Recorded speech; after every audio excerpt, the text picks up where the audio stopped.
Chapter 807. The wind changed direction before dawn, blowing towards the Duo Eater's camp. The person who reported the weather for Xiao Bei and the others received a silver coin. It was a silver coin that was popular among Xiao Bei and the others. If the person who received it couldn't buy the products of Xiao Bei and the others, they could use the silver coin to make jewelry for their children. With the wind, a sunny day was the best time to fly a kite. More than 100 children ignored the dust in the desert and carefully flew the kites one by one. Release! Xiao Bei shouted. The ropes in the hands of 3 young guards broke one after another. The 3 kites in the sky flew freely towards the Duo Eater's camp. They descended in the air and finally landed a few dozen feet away from the Duo Eater's camp. The older brother immediately calculated the height of the kites. Under the condition that the wind speed didn't change, some of the kite strings were retracted, while some were released. Second brother, will it work? Xiao Bei asked uncertainly. Xiao Hai smacked his lips twice. It should work, right? I've calculated it before. I'll trust you this time. Prepare the child kites. Hang. Xiao Bei selectively believed in his older brother's calculation skills and shouted to the other guards. The young guard immediately picked up the child kite even more cautiously. Originally, the child kite would fall from the mother kite after the child kite followed the string and hit the mother kite. This time, a magnet was used. Not only would the child kite not close, but it would stick to the mother kite. More than 100 kite strings hung on the kites and flew upwards against the wind. When they reached the peak, Xiao Bei gave another command, and all the kite strings were cut. They floated down towards the man-eater's camp. The final result proved that no matter how talented a child was, it was impossible to accurately calculate the landing point of the kites. The fine structure of each kite, the changes in wind speed, the relationship between buoyancy and gravity, let alone Xiao Hai, even Wang Wan, a genius student like her, wouldn't be able to calculate the final result. More than 100 kites fell everywhere. Some of them didn't have any reaction after landing, while some burst into flames. Even so, Xiao Bei's plan could be considered a success. Nearly 40 kites landed on the duo's tents. With the impact, most of them burst into flames. Coupled with the oil and cotton that the kites carried, the flames grew bigger with the help of the wind. By the time the cannibals reacted and wanted to put out the fire, it was already too late. All the tents that were set on fire by the kites were turned into piles of fire, and dozens of people were even burned. Yeah. Who asked you to chop down my haloxylon shuttle tree? Without the haloxylon shuttle tree, I wouldn't have the desert cistanch. Without the desert cistanch, I would have one less dish. My next move is called Dancing Fire Phoenix. When Xiao Bei saw the scene of the fire through his 1,000-mile vision, he waved his little fists in celebration. The shouts of the Duo Eater came from afar. Zhang Xiaobao and Wang Wan, who had just woken up and were about to eat, came out to take a look in surprise. They thought that the Duo Eater had gone crazy and wanted to attack them with only 2,000 people. What's going on? Zhang Xiaobao didn't need binoculars to see that the Duo Eaters were living a prosperous life. Someone immediately came over. Young master, it's Xiao Bei and the others who set fire to the Duo Eater's tents. It's estimated that at least 1/5 of the tents have been burned. If we don't put out the fire quickly, more will be burned when the wind blows. Who? Xiao Bei. Who ran over with her? Zhang Xiaobao didn't understand. Little young master, no one is going. This subordinate has already told the 2 of you the day before yesterday. Little Miss Xiao Bei and the others want to make kites, throw cannons, oil, and cotton. Didn't the 2 of you already know? The person who replied seemed very wronged. Zhang Xiaobao and Wang Wan looked at each other and nodded numbly. Yes, they knew. Both of them knew, but who would have thought that Xiao Bei and the others wanted to burn the Duo Eater's tents? Usually, they like to make small things for fun. They always wanted something, but not a lot. Occasionally, they could make some interesting gadgets. For example, an automatic slingshot. When a slingshot was made, the slingshot would be pulled by the rotating force of the windmill. After a certain extent, the slingshot would hit a thimble and fall. On the other side, A small stone would fall on the slingshot and be shot out by the slingshot. Sometimes, if the small stone didn't fall well, they would use many small stones to fall one after another. When they were shot out, it would be very inaccurate. Another example was an automatic fishing rod. When the fishing rod was put into the water, it wouldn't float. Only a line was stretched on the head of the fishing rod. If a fish pulled the fishing rod and it floated a lot, the other side of the line would pull the fishing rod up. Although the accuracy rate was very low and although it wasn't practical, it was indeed a small invention. Compared to the things they made before, this kite is much more practical. We should give it a name. It should be called. Xiao Bei said it's called the Flying Fire Phoenix. The person who replied interrupted. Good name. Let's go to the front and welcome the distinguished guests from afar. Wang Wan saw that there were people in front of them and praised the name. Shi and Zhang Xiaobao went forward to welcome them. As for whether the trouble caused by Xiao Bei and the others was a disaster or not, that was secondary. Was it easy for children to die? Burning your camp with something that they had painstakingly invented was giving you face. You should feel honored. The duo eaters came. There weren't many of them, only 7 people. One of them was the leader. They probably knew that it was useless to have more people. They might even be beaten up. Only 7 people came to reason with them. The leader had learned the language of the Tang Empire. When he saw Zhang Xiaobao and Wang Wan, he knew that they were the real deal. I am from the Duo Eaters Empire, he said a long name. Zhang Xiaobao and Wang Wan didn't remember it. They only remembered the key name, Lard. This was the name of the Duo Eaters in front of them. Zhang Xiaobao and Wang Wan didn't want to know about his father, grandfather, great-grandfather, and so on. So it's Lard. Why did you destroy our haloxylon shuttle trees? Now you want to use the fire as a signal to gather people to attack our defenseless kind merchants? Zhang Xiaobao questioned Lard with a sullen face. This was Lard's first time dealing with Zhang Xiaobao and Wang Wan. He had heard about them before and had even seen their faces in pictures.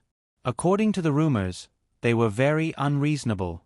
Now that he saw them, he knew that the rumors were not as good as meeting them in person. The flaming kite clearly flew over from here. As soon as they touched it, they made a preemptive strike. Who would use the fire as a signal to burn his beard and clothes? Didn't they see that he was still black? It's you. You burned our camp. We didn't touch your haloxylon shuttle trees. You used despicable means to burn our camp. Lard retorted loudly. We used despicable means to burn your camp? I don't know what you're thinking. I deny it. You are insulting us. We love peace and won't use despicable means. Even if we use kind means, we won't just burn a small part of your camp. If you don't believe me, I'll let you know tonight. Zhang Xiaobao resisted and threatened with an aggrieved expression. Lard had not personally experienced Zhang Xiaobao and Wang Wan's fear, but that didn't mean that he hadn't heard of it. When he heard that Zhang Xiaobao was going to make a move tonight, he felt uncertain and unwilling to let it end like this. He took an unlit kite from the hands of the people behind him and said, You used this thing to burn our camp. It's called a kite, I know. Did someone fly a kite? Zhang Xiaobao turned around and asked. In reply to the young master, Xiao Bei and the ladies just did. Go find them. After a while, Xiao Bei, who was still excited from her victory, skipped over. Xiao Bei, did you bully the duo eaters? Look at how you bullied them. Look at this Lard. How did you bully him? Lard, this is the person who flew the kite. You can ask her. Zhang Xiaobao carried Xiao Bei in front of Lard and lectured her, then changed the subject of Lard's reasoning. Lard was already dumbfounded. He looked at Xiao Bei's appearance and listened to Zhang Xiaobao's lecture. He used his hand to measure Xiao Bei's height, then squatted down helplessly and forced a smile at Xiao Bei. Little girl, were you the one who burned our camp? No, why would I burn down your campsite? Xiao Bei blinked innocently and shook his head vigorously. Then were you the one who flew the kite? Lard took the kite and asked. Yes, I was the one who flew the kites. I flew a lot of them. Did you see them? Xiaobei nodded and admitted. That's right. The kite burned our camp. You were the one who flew the kite, so we should look for you. Lard's face turned red when he said this. Xiaobei didn't admit it at all. I flew the kite, but I didn't let the kite burn your camp. If the kite burned your camp, you should look for the kite. Why are you looking for me? You really can't change your mind. You were the one who flew the kite. But I didn't burn your camp. The kite burned my camp. Then go look for the kite. But you were the one who flew the kite in my camp. Are you an idiot? I flew the kite, but I didn't burn your camp. If the kite burned your camp, it's useless for you to look for me. Oh, I understand. Are you saying that I'm not allowed to fly the kite? Are you not going to care if I eat or sleep? I don't care if you eat or sleep. I don't care if you fly the kite, but the kite you flew burned my camp. I only flew the kite. I didn't burn your camp. It was the kite that burned it. It's like you picked a poisonous mushroom and threw it away. I picked it up and ate it. If I get poisoned, can I look for you and tell you that you shouldn't have picked that mushroom? You can't say that. Where's my camp? The kite burned it. I'm so angry. Brother, I'm not going to talk to him anymore. He's so stupid. Xiaobei looked very helpless. She looked at Lard with a look that said, You should take medicine. Then, she turned around and said something to Zhang Xiaobao. She didn't care about Lard anymore and skipped away. Young Master Zhang, what do you think? The kite burned it, Zhang Xiaobao admitted. Chapter 808. Lard staggered out of the great Tang merchant's camp, his expression quite unsightly. Even the 7 people who came with him were filled with longing and longing. Their purpose of coming here was not to obtain any benefits from Zhang Xiaobao. They just wanted to understand Zhang Xiaobao as much as possible so that they could make use of him in the future. No matter if Zhang Xiaobao was angry or weak in front of them, they would be able to grasp a bit of Zhang Xiaobao's personality. However, they had evidently miscalculated. Zhang Xiaobao acted as if it had nothing to do with him and pushed a 5-year-old child to the front. This 5-year-old child did not seem like someone who had taught her what to say, and the conversation seemed to have come up on the spot. Listening to a 5-year-old Xiaobao talk about the relationship between the person who flew the kite and the kite made one feel a bit dazed. If it was an adult, one would be able to speak properly, but how could one explain clearly to a 5-year-old child? Everything is strange. The people from Great Qin's Zhang family and Wang family can't be judged by common sense. When Lard returned to the camp and saw some people throwing away the cannons on the kites, he concluded. Are we going to fight or not? We can't just let them harm us once and pretend that nothing happened, a person whose beard had been burned whispered to Lard. After asking this question, he immediately shut his mouth and lowered his head to continue dismantling the kites that were not burning. He suddenly realized that he should not have asked. The other side had an army of 40,000 or so, and this did not include the slave army. With his 2,000 or so people, they would be able to return to the embrace of Allah if they charged over. Lard did not have the time to scold others for being unwise. He was still worried about the current situation. If Great Qin's people really wanted to destroy his people, they would not need to send soldiers from so far away. With 130,000 people, they would be able to crush his people into pieces with just a pinch. Lard's mission was to set up a camp here, and it would be best if he could communicate with the various factions and make them acknowledge his position.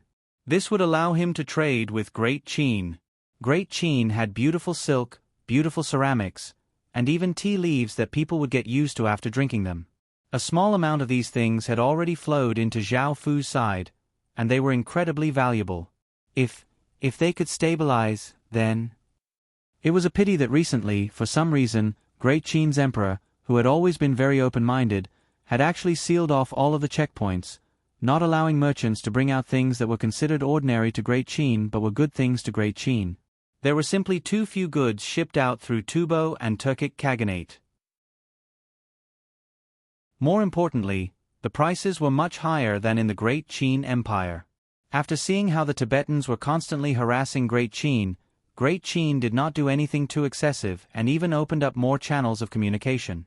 As such, Zhao Fu decided to learn from Great Qin and send people to burn the haloxylon shuttle trees that Great Qin's people had planted in the desert. Zhao Fu had thought that Great Qin's merchants would give up a portion of their profits for peace. However, after making a move, he found that things were not as they had expected. The people here were not willing to compromise at all. Now he knew that the so-called Chamber of Commerce was not a simple trading team. The power behind them was frighteningly big. They actually brought over 40,000 soldiers from such a long distance and didn't fight, but just set up camp. What was their purpose? Or rather, what kind of goal did he want to achieve? 2,000 or so people aren't worth me making a move. Once we destroy them, we won't have any excuse to stay here. Xiao Bao, help me think of a way to drag in the Turks and Tubo. In about half a month, Ku Tuyu will receive news from the northern region of Hebei province.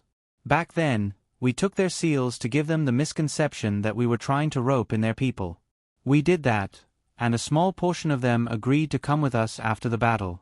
If Ku Tuyu finds out that he's going to be a figurehead, he might suddenly turn against us. I don't want any of my people to die, so give me an idea. Wang Wan was quite surprised at how smart Xiao Bei and the others were, and she started to think of a strategy. In terms of scheming and plotting, she trusted Zhang Xiaobao more. Zhang Xiaobao was flipping through his account book. He had spent a lot of money on this trip, and he could not just put in effort and not receive anything in return. When he heard Wang Wan's question, he stopped what he was doing and walked out of the tent. Looking at the sun that was about to reach the middle of the sky, he felt a little dizzy and finally thought of a solution. Tonight, arrange for our people to secretly burn a portion of the haloxylon amandendron trees and say that there are bandits hiding in the depths of the desert.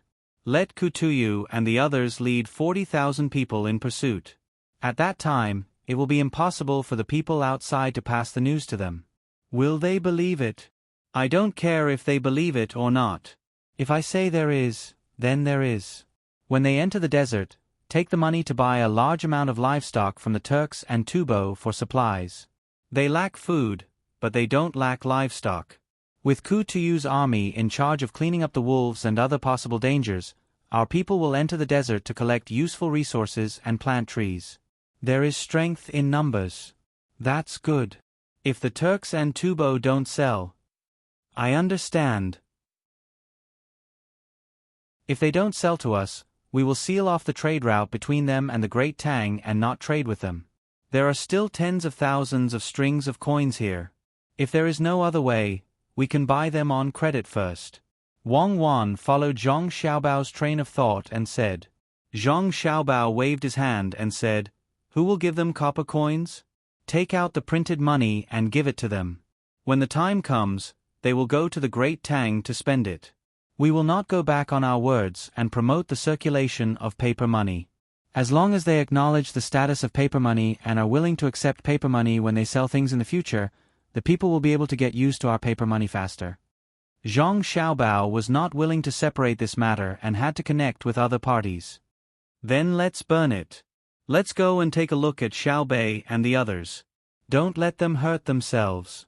Wang Wan had a load off her mind. Thinking about the matter of Xiao Bei and lard not long ago, a smile appeared on her face and she walked out. Let me summarize this matter. Not all of the kites were burned. Remember this lesson. The operation can be considered a success. Next, I will talk about the battle with the person whose beard was burned off. At that time, I was thinking, when Zhang Xiaobao and Wang Wan came over, Xiao Bei was like a little adult giving a post-battle summary. However, all the generals were clearly absent-minded and looked like they were about to fall asleep. Xiao Bei, aren't you sleepy?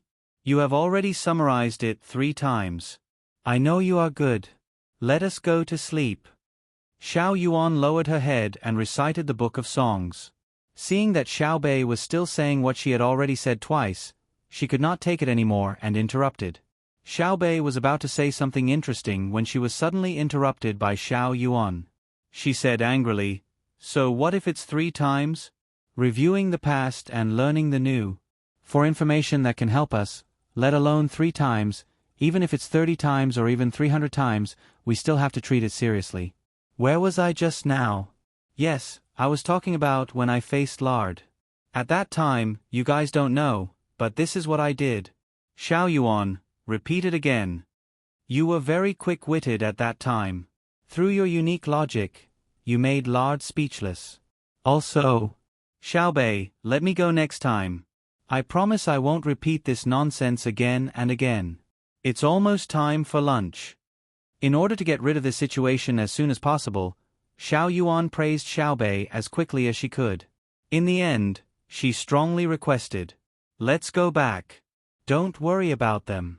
It seems that Xiaobei has the talent to be a politician. Zhang Xiaobao watched the group of people having a meeting and did not disturb them anymore. He walked away with Wang Wan. That night, a patch of haloxylon amandendron trees in the north furthest away from the camp suddenly burst into red flames. Amidst the shouts and chaotic footsteps, the news that bandits had ambushed the haloxylon amandendron trees spread. Some people confirmed that the bandits had run into the depths of the desert after the ambush. Wang Wan mobilized the army that very night, splitting it into 5 groups and charging into the depths of the desert to surround the bandits. But even though Tu Yu and the other generals clearly knew that something was wrong, they did not dare to directly jump out to oppose. They could only follow the army into the desert. 2 days later, it was impossible to find any trace of the 40,000-some people outside. At the same time that the army entered the desert, Zhang Xiaobao sent 2 letters to the Tubo and Tujue. He also had the people who delivered the letters bring paper money, wanting to directly buy livestock. On a warm afternoon in the northern part of Hebei province, Li Sun received a letter. He found a clerk in the army and wrote one notice after another, sticking it up in the most bustling part of the Song Mo Commander-in-Chief's office. The locals all gathered around to watch the excitement, listening to the literate people explain the contents of the notice. The notice says that a lot of wild beasts have suddenly appeared in the northern part of the capital, harming pedestrians. They heard that the people here are good at hunting, so they want to find 1,000 hunters to go there and stay there permanently. They can bring their families. Every month, even if there is no big game, they will give each hunter 200 copper coins. If they catch some game, they will give more. After arriving there, all the women in their families will also find work for them. The children in their families can go to school to learn to read without spending money. We only need 1,000 people. Those who want to go quickly prepare. If there are enough people, we will not need them. The literate people enjoyed this kind of moment. Seeing the adoring look of the people around them, they felt a sense of accomplishment. The common people here did not have time to consider the degree of accomplishment of the literate people. Seeing this kind of opportunity, they hurried back home, wanting to participate. The same thing happened in various commander-in-chief's offices in the northern part of Hebei province. Some were in the capital, some were in Luoyang. The requirements of each place were slightly different, but they all met the characteristics of the local people, so the treatment was also very high. Chapter 809. The people in the northern Hebei province's commander-in-chief mansions were carrying out a vigorous immigration movement. Large tracts of land were left idle. As long as people had a little skill, they would not refuse to work outside. Not only was the income high, but more importantly, their children could go to school to study.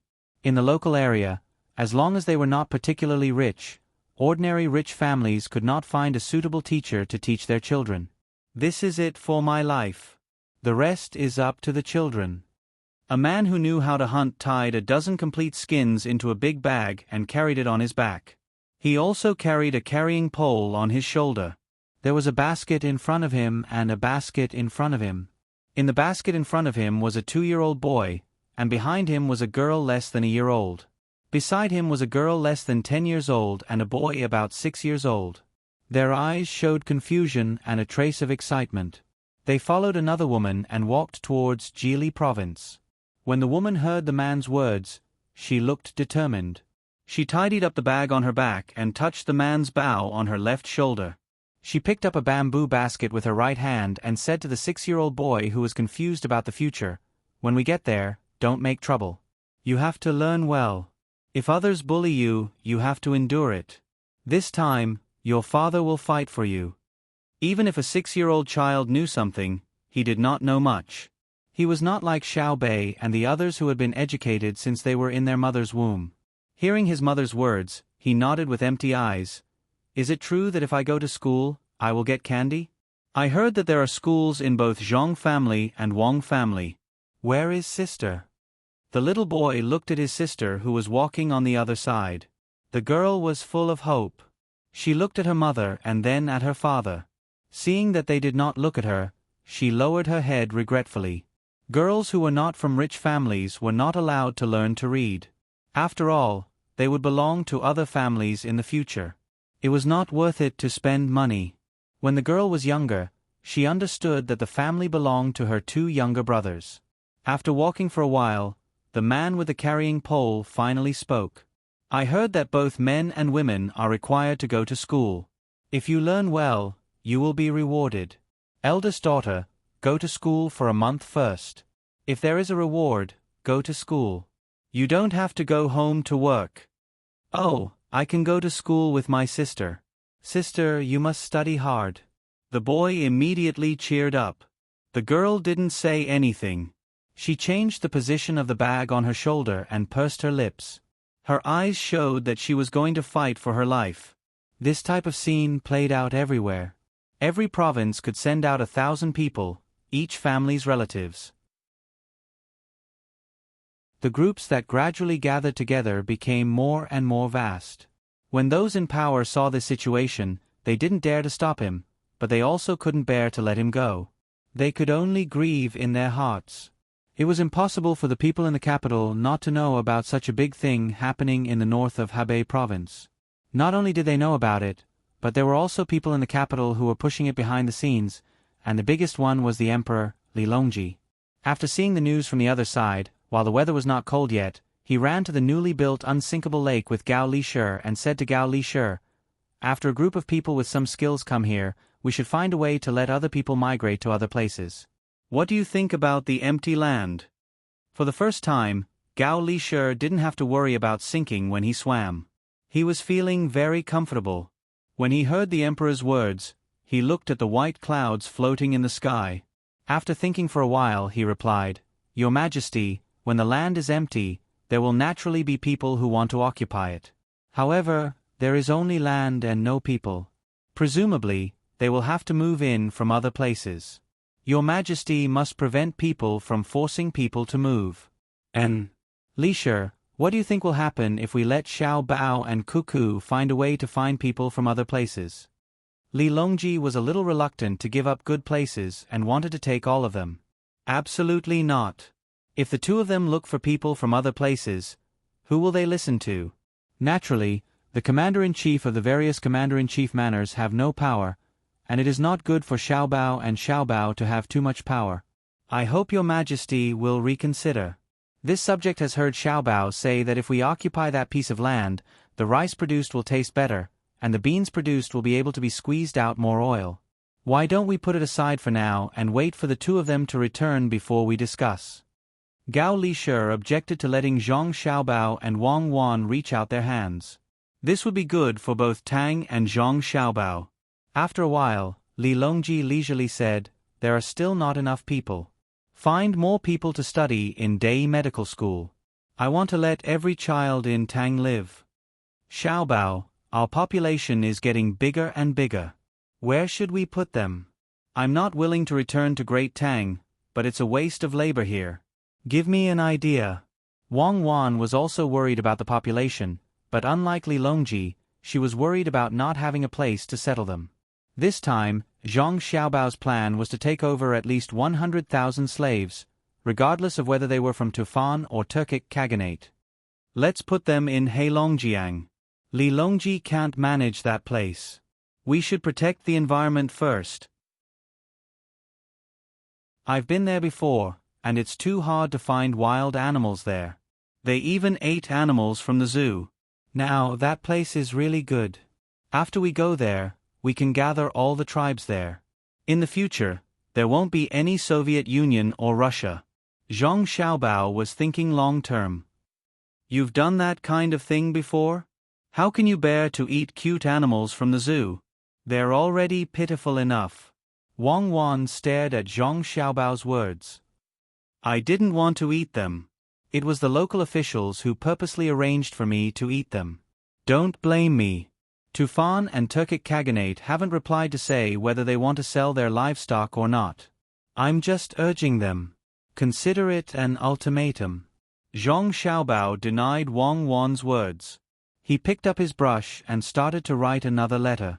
Without waiting for Zhang Xiaobao's letter to be sent out, a letter from Tufan arrived. Wang Wan opened the letter. It's a letter from Princess Jincheng. Looks like Zuzan Chide has no other choice and wants to play the family card. Does he think that our hearts are so soft? If the family card is useful, Tufan won't come and attack Great Tang for no reason. Let me see. Princess Jincheng's handwriting is really not bad. How many apricot trees are there outside the capital? Swallows leave and return like snow. Butterflies come and dance like yesterday. The clouds disperse, the stars pass by. The cowherd and the weaving girl fall into the two rivers. The sun sets in the west, the moon on the left. She still has the mood to write poems for fun. Zhang Xiaobao took the letter and read it. He felt that it was very interesting. What poem? She's homesick. Wang Wan took the letter back and read it twice.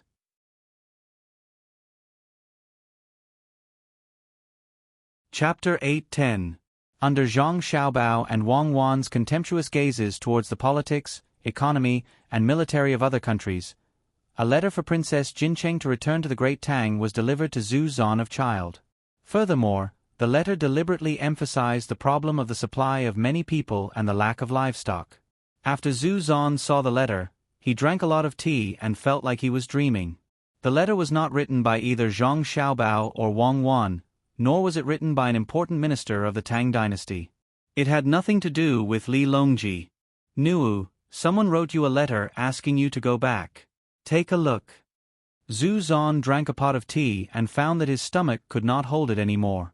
He ordered someone to find Princess Jincheng and handed the letter to her.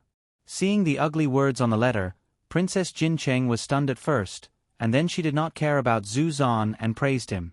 Aunt Princess Jincheng, I heard that there are many strange things in Tibet, but I haven't seen them yet. I want to go, but I can't go. Or it is autumn. Aunt Princess has lived in Tibet for 9 years, so I know about it. Xiao Yuan said, I am not ashamed to ask, so I ask Aunt Princess to come to the north to lie down, enjoy the boundless snow, and talk about prosperity. In the north, there is peeling, and there is grass in Ula La's family. Aunt Princess, come and build a snowman. I have prepared carrots, brooms, basins, and countless coal. You must come, otherwise, will the snowman be so scared? Gudan. Zhang Xiaobei, 1/9 of the Imperial Scholar. Present. After Princess Jincheng finished reading the misspelled letter, she was confused. What was this mess? And that official, the Imperial Censor, is a 5th-rank official. What is 1/9 of the Imperial Censor? Who is Zhang Xiaobei? Only these 3 words are better written. It should be a general practice. Princess Jincheng, who was confused after reading the letter, looked at Zhu Zan. Zan Pu, where did this letter come from? Does someone dare to make fun of me? It's not making fun of you, it's making fun of me. Zhang Xiaobei, Zhang Xiaobao's younger sister, 5 years old this year. I invite you to Jili province to make a snowman, tell stories about my tubo. Look at the days, if you don't leave now, you will miss the first snow. Ancestor Chida's face was gloomy. This was the first time he had heard that a married princess could go back. This was too much of a bully. It was not Li Longji who summoned her back, nor was it an official letter. It was actually a little brat who wrote the letter. This was looking down on him. Zhu Zanqi really wanted to slap Princess Jincheng a few times. This was all because of her, but he didn't dare to do so. Now that Zhang Xiaobao and Wang Wan were pressuring him with their troops, even the slightest provocation would affect his entire body. Only then did Princess Jincheng know who Zhang Xiaobei was. So it was like this. It seemed that her letter had worked. If she didn't use the official language, others couldn't use the official language to speak. And not bad, The handwriting was really good.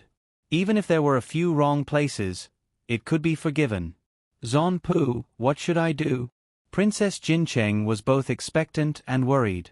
She wanted to go back to the Tang Empire to have a look, but she was afraid that Zhu Zan would not agree. Yes, what should I do? What should I do? Zhu Zan did not have a good idea. He did not want to agree, but he was worried that Wang Wan would find an excuse. Her younger sister asked someone to make a snowman and tell a story. Do you want to put a child's behavior into politics? This excuse should be enough for Wang Wan and Zhang Xiaobao. When the time came, the 40,000 soldiers would move and stop the food exchange, and they would be able to bully them all the way home. No, they had already bullied them all the way. Princess Jincheng was very clear that her current status was all because of Zhang Xiaobao and Wang Wan. She did not expect that a 5-year-old child would be a 5th-rank official. Even if it was a 3rd-rank official, it was still a 5th-rank official. It seemed that the emperor was really good to Zhang Xiaobao and Wang family.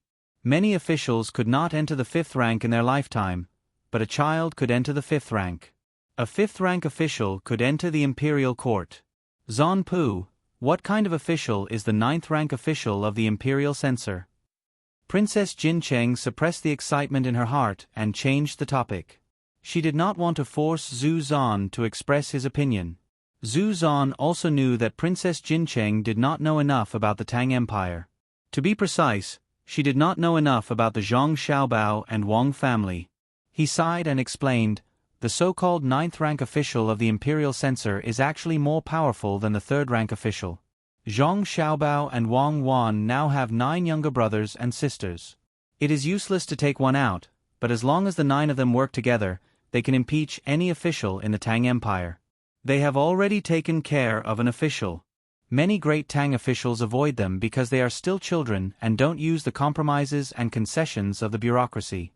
It is precisely because of this that the great Tang emperor believes that they have no selfish motives when they impeach him. Being targeted by them is even more unlucky than being targeted by the censorate. Ah! Princess Jincheng covered her mouth with a look of disbelief. A 5th-rank official was already scary enough. She did not expect that he also had real power. How is this power given to the 9 children? It is clearly a sword given to Zhang Xiaobao and Wang Wan. Wrong, this is the power given to the 9 children. Zhang Xiaobao and Wang Wan do not need to use impeachment means. If they want to do something to someone, they will do it directly. I heard that the 9 children are different from others. They are smart and clever. Nu, do you want to go back? Zhu Zonpu knew very well about the Zhang Xiaobao and Wang family. He had to know. His place was occupied by others. Although it felt that the Tang Empire was a little chaotic with the Zhang Xiaobao and Wang family, it was the truth. Princess Jincheng wanted to nod. He said that she was going to Jili province. Could it be that she was not allowed to go back and take a look when she passed by the capital? Good method. She did not write a letter in vain. Thinking like this, Princess Jincheng did not dare to say. She lowered her head and said to Zhu Zonpu, if Zonpu wants me to go back, I will go back. If Zonpu does not want me to go, I will not go. When Zhu Zonpu heard this, he knew that Princess Jincheng wanted to go back. He was angry. Just as he was about to think of a way to stop her from going back, someone came in from outside. This time, it was a sword and a big envelope. What is the meaning of this? Why did Zhang Xiaobao and Wang Wan send a sword? Is it going to war? Zhu Zonpu forgot to stop Princess Jincheng from going back to the Tang Empire in an instant. His eyes were filled with horror. He carefully picked up the sword and looked at it. It was a very ordinary sword. It had not been sharpened yet. Putting down the sword, he picked up the big envelope and looked at it with Princess Jincheng. First, a letter fell out. The other things were papers with numbers written on them. The papers were very beautiful and there were complicated patterns on them. Great Tang Bank, worth 1 million coins, Li Longji. Princess Jincheng read the words on the paper and asked puzzledly, what does it mean? It means that this piece of paper is worth 1,000 strings of coins. 1,000 strings of coins, 1 million is 1,000 strings of coins. They want to use this kind of money to pay the bill. How are they going to spend it after they get it? Zhu Zonpu was depressed again. Flying money? Princess Jincheng asked again. Zhu Zonpu nodded and then shook his head twice. It is better than flying money.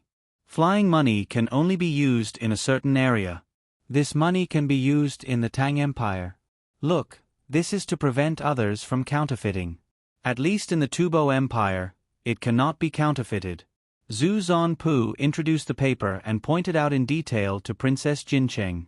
However, his heart was cold.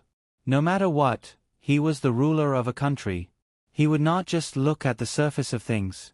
To be able to create such money, it meant that the technology of the Tang Empire had improved. To dare to let people use paper money, it meant that the foundation of the Tang Empire was very solid. This paper money is sharper than the sword. Zhu Zonpu added and picked up the letter to read. Princess Jincheng read it together. After reading it, she not only wanted to cover her mouth, she also wanted to cover her eyes. It would be best if she could wrap herself tighter with the quilt. The words in the letter were too arrogant. West meets Brahma, north is full of grass. Yazhou hangs, Peng Lai is full of immortals. For barbarians come to court, 8 sides share joy. I invite you to visit Mount Hua to discuss the sword.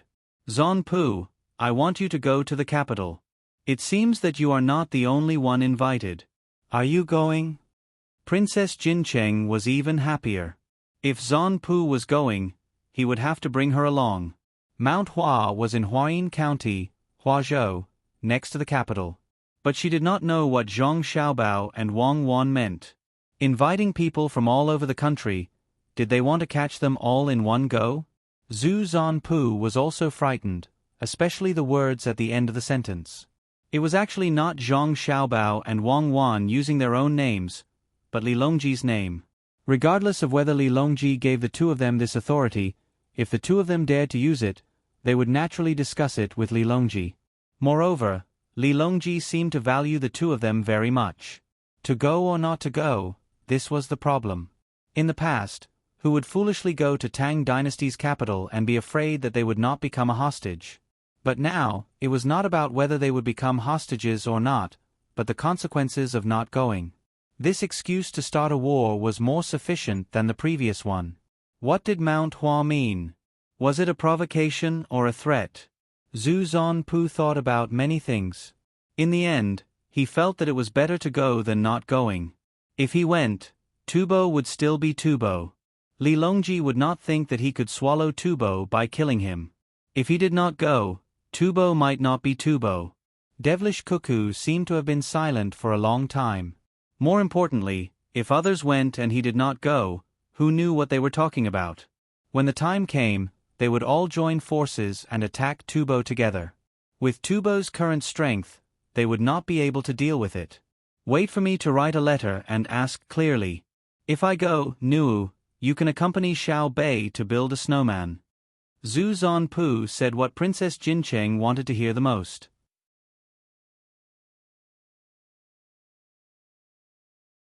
Chapter 8:11. The Tubo and Turks wrote letters to Zhang Xiaobao and Wang Wan, asking about the details of the sword meet on Mount Hua. Both sides were clear that the so-called sword competition was definitely not about whose sword was better, and it was not just about words. They reckoned that they might encounter a full-on martial arts competition when they arrived at their destination, so they needed to prepare in advance to avoid losing face when the time came. If they did not do so, they would not only lose face, but also the face of the country. Zuzan Chide had already decided to personally enter Tang. He had thought it through. Wasn't it just to see Li Longji? Could it be that Zhang Xiaobao really dared to leave him behind? In any case, Tufan had already been tormented to such a state by that bastard Zhang Xiaobao. If he went to the Great Tang to take a look, everyone would say that the Great Tang was extraordinary. At the same time, he could also make Princess Jincheng return home. If he could compete with Tang in the sword meet, Li Longji would probably compromise on the Tubo issue. As he pondered, Zuzan Chide began to try to interact more with Zhang Xiaobao. Only by understanding the enemy could he have a chance to defeat the enemy. Zhang Xiaobao was not in a hurry. He watched as Wang Wan tormented the 40,000 soldiers, stood in formation, and planted trees. The soldiers were gradually getting used to these things. Zhang Xiaobao and Wang Chong acted as if they had something to say about the letters from the Tufan and Turkic Khaganate. They didn't mention the specifics, but instead emphasized the benefits that the people from both sides could enjoy after arriving at the Great Tang. They were simply avoiding the topic. The two were most concerned about whether the paper money could be accepted. The news from the country had already spread, and the circulation of the suppressed iron and copper coins among the common people was greatly hindered.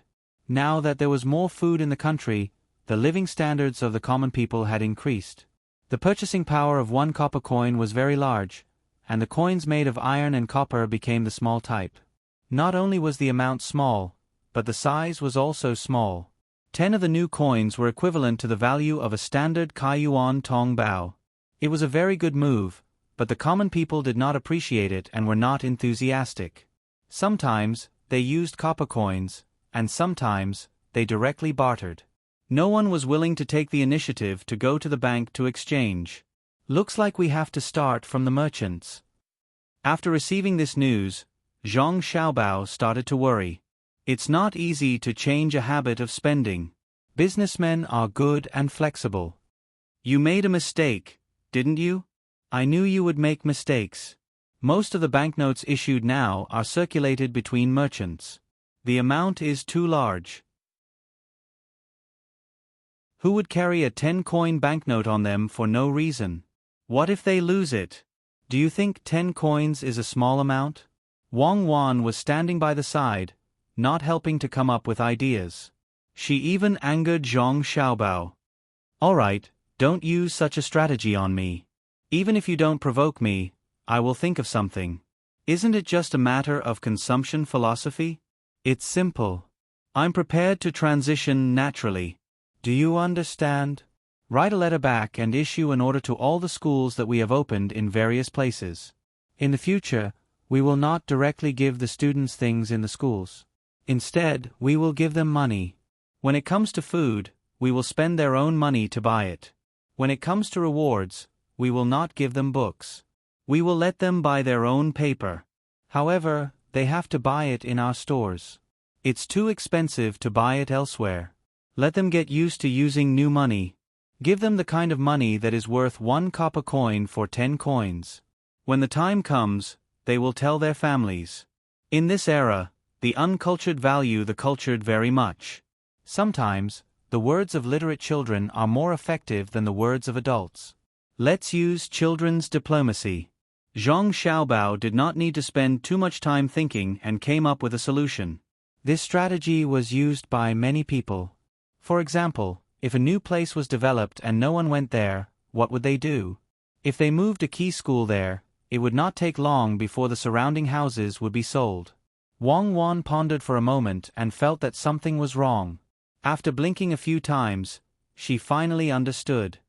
If you directly give money to the children, have you thought about the consequences? Usually, food is provided for free. It's a waste if the children don't eat it. It's the same for clothes. But once you let the children buy their own things, the consequences will be. Among the children, some of them are filial. They don't want to eat good food and just casually buy things to fill their stomachs. They save money to buy things that can be used at home, right? Without waiting for Wang Wan to finish, Zhang Xiaobao added. Yes, if you know, why do you still do that? Let's see what you can do when the children lack nutrition.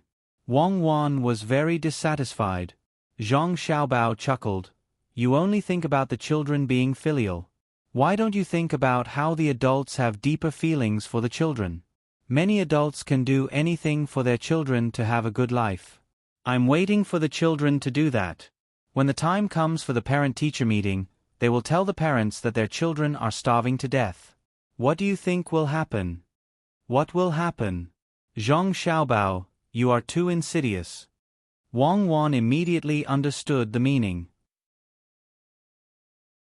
The result will be that the children's parents, in order to let the children eat well in school, find out that the children don't have enough money, and take the initiative to exchange money. You are using the weakness of people to do things. It's too immoral. When the time comes, we will compensate. This is the function of the government. A normal and qualified official doesn't have to have a creative mind. He only needs to guide, coordinate, and supervise well. But many officials can't even do this and fail. Zhang Xiaobao didn't care about Wang Wan's responsibilities. Of course, he hoped that all the officials could be like him and find the resources in every place and use them creatively. No wonder so many civil servants want to learn political economy. These days, Tubo and Turkic didn't sell a lot of livestock. They seem to be worried that the currency will depreciate. Although we know that the currency must depreciate. Seeing that this problem was solved, Wang Wan changed the topic and talked about the recent trade. Zhang Xiaobao exclaimed, indicating that he understood.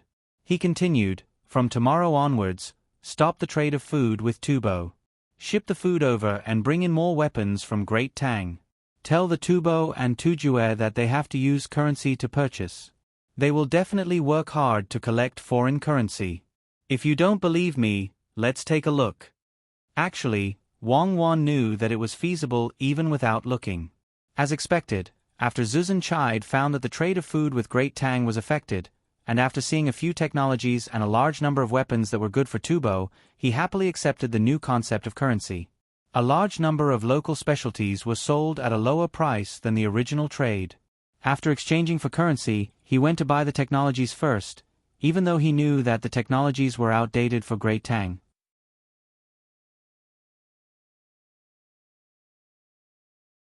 Chapter 8:12. Under Zhang Xiaobao's strategy, even if the Tubo and Turkic tribes were reluctant to part with their livestock, they had no choice but to exchange them for Tang's banknotes so that they could buy weapons, food, and advanced technology. The banknotes that were not accepted by the people in the country suddenly had a market outside. Only a few places in the country actively responded to the issue of banknotes. Needless to say, Sanshui County was one of them. When the new currency was released, the people in the county treated it as a hard currency. Those who bought things with the new currency could even get a certain degree of discount.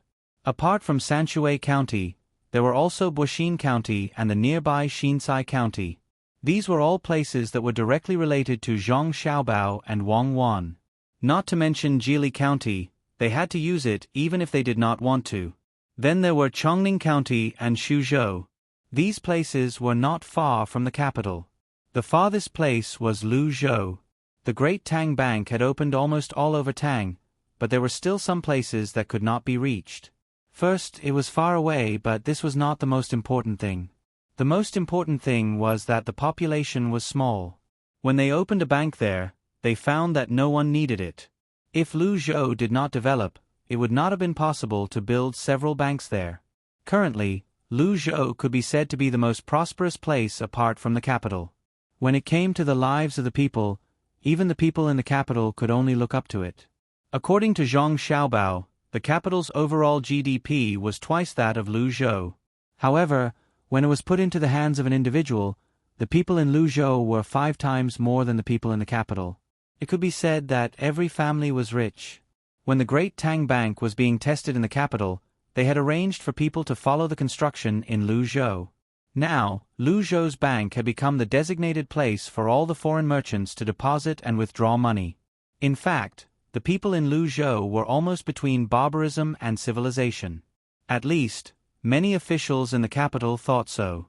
When they mentioned Luzhou, there was a hint of contempt in their words, even though they knew the people in Luzhou were living a good life now. Every family had livestock, cars, and bicycles. Luzhou had a bicycle factory.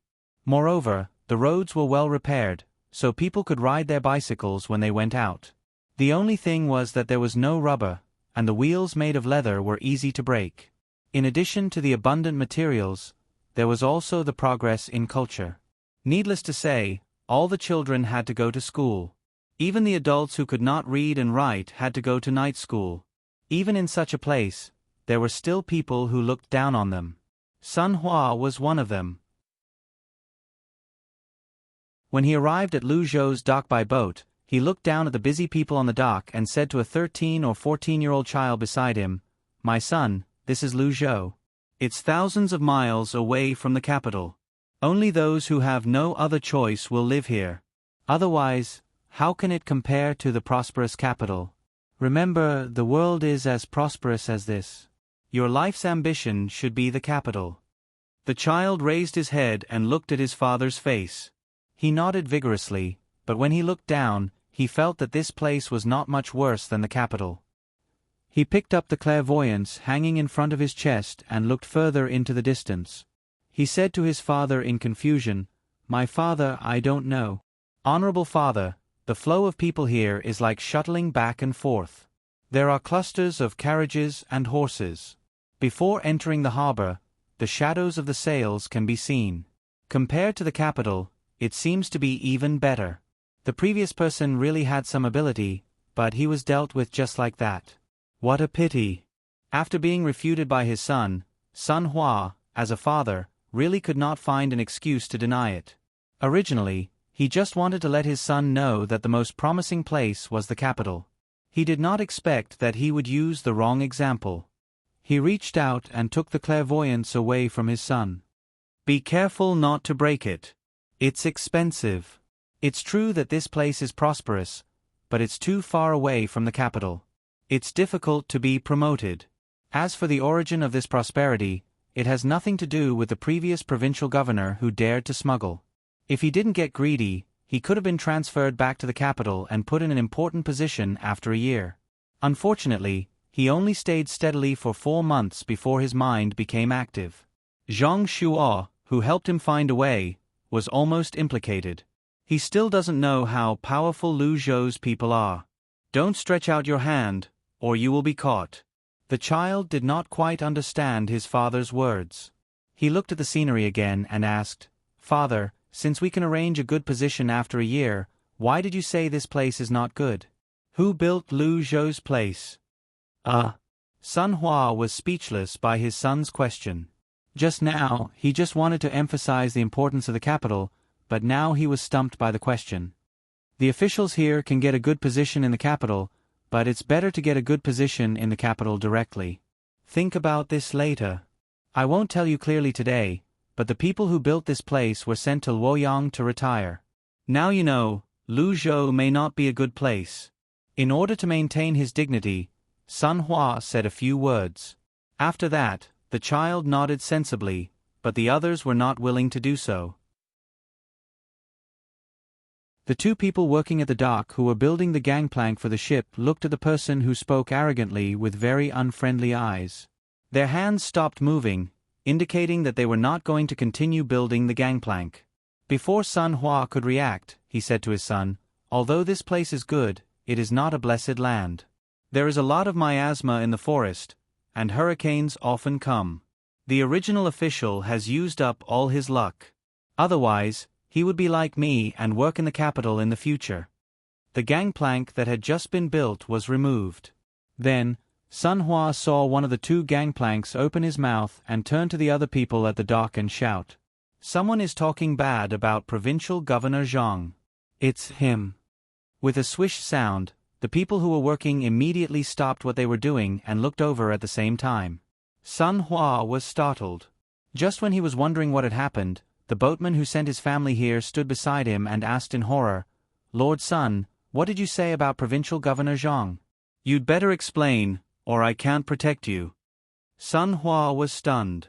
Only then did he realize that he had said something wrong. He heard people talking bad about Luzhou, but he could not say anything bad about Zhang Zhong. He could praise him to the heavens, but no one would find trouble with him. Some people even found him pleasing to the eye and invited him to a meal. However, speaking bad about Luzhou usually did not end well. "It's a misunderstanding, a misunderstanding. I'm talking about the previous governor, not Zhang Zhong. Provincial Governor Zhang built a good foundation, but the previous governor didn't know how to cherish it." Sun Hua did not have time to lose face in front of his son, so he quickly explained.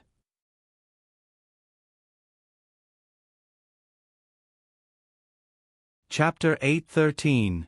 As the shouts came from the fast boat, The people at the dock chose to forget Sun Hua, the person who had just spoken rudely. They all looked at the sea behind the fast boat.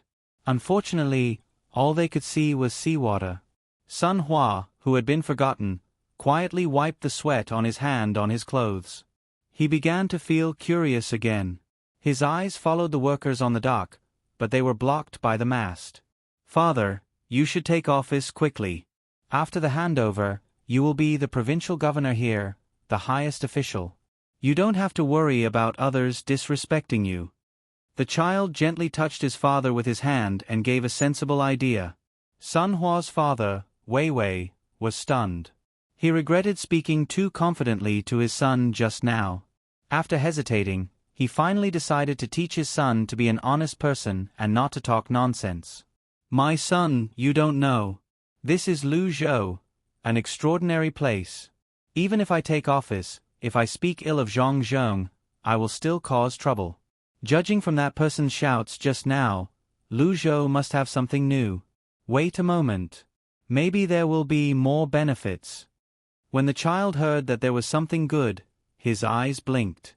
He remembered what his father had said earlier and asked again, "Father, why can't I speak ill of Zhongzheng? Didn't he go to Luoyang to retire?" "Sure, lower your voice.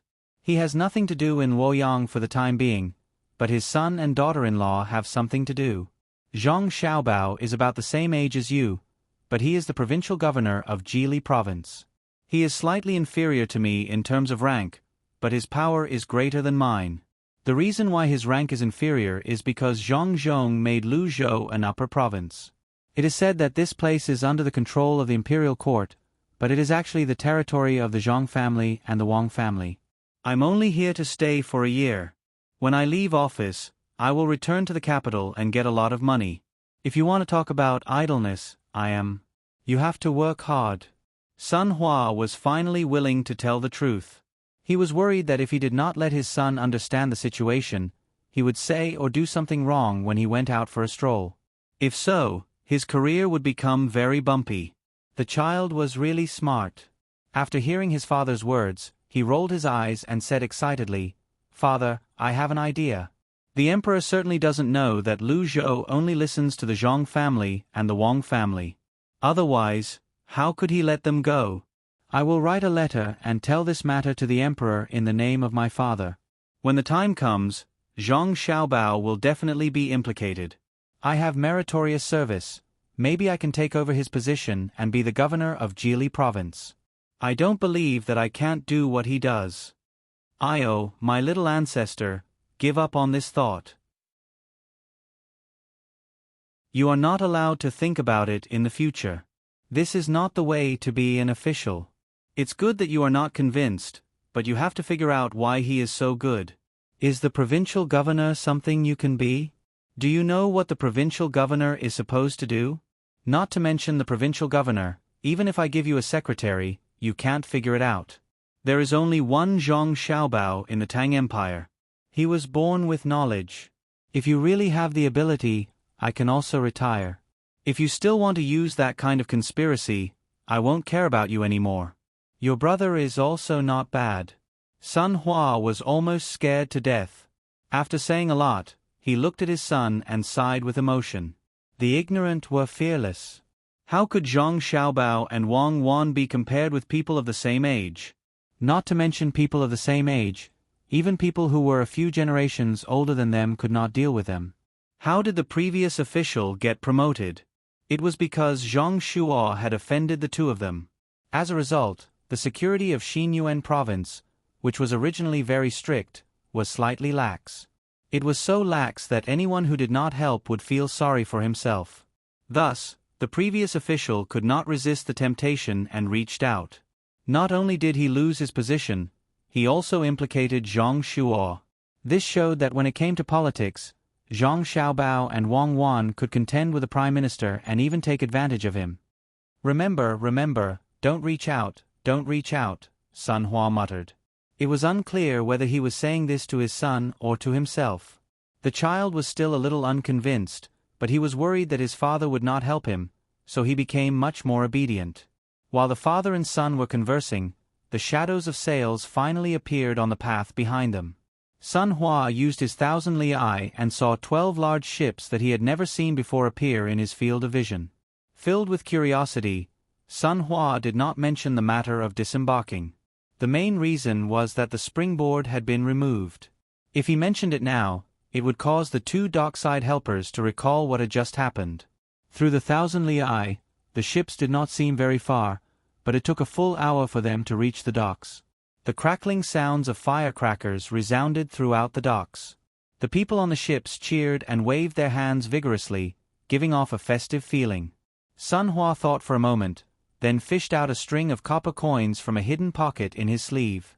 He shouted at a person not too far away and tossed the money in a line. "This little brother, may I ask what ship this is?" Sun Hua asked curiously. Perhaps it was because the return of the fleet made him happy, but that person reached out and caught the money. For the time being, he did not think about what Sun Hua had just said. While looking at the ships gradually approaching the docks, he introduced them to Sun Hua. "A fleet heading south. When we left, there were 12 ships. When we returned, there were still 12 ships. I wonder what they are carrying. This time, Governor Zhang will definitely be very happy." Back then, it was Governor Zhang who came up with the idea of going south to take a look and bring back some good things. Now, it has finally succeeded. "Is it easy to go south? What could be on the ships?" Sun Hua asked again. If it was easy to go, then it wouldn't have been a year and a half. The ships are naturally filled with treasures. Perhaps the new governor will have other thoughts and be dealt with. The person on the docks tossed the copper coins in his hand as he spoke casually. "No, definitely not. The new governor is not stupid. Even if 12 ships were filled with gold, the new governor would not want them. He would just treat them as iron plates plated with copper." Sun Hua assured with certainty. "Oh, that's a pity. I haven't seen Governor Zhang for a long time. I originally wanted to get a few more governors and send Governor Zhang over when the imperial court has no more appointments." The person on the docks continued to speak the truth, not hiding anything at all. Sun Hua couldn't help but tremble. He no longer spoke. The child beside him took back the 1,000-li eye and looked toward the ship. Suddenly, he pointed at a person on the ship and asked with joy and curiosity, "What is that hanging on that person's body? It looks like a big cat, but also like a small bear. It's alive and can move its eyes. Father, I want one for sister. I wonder where they got it. It's very interesting."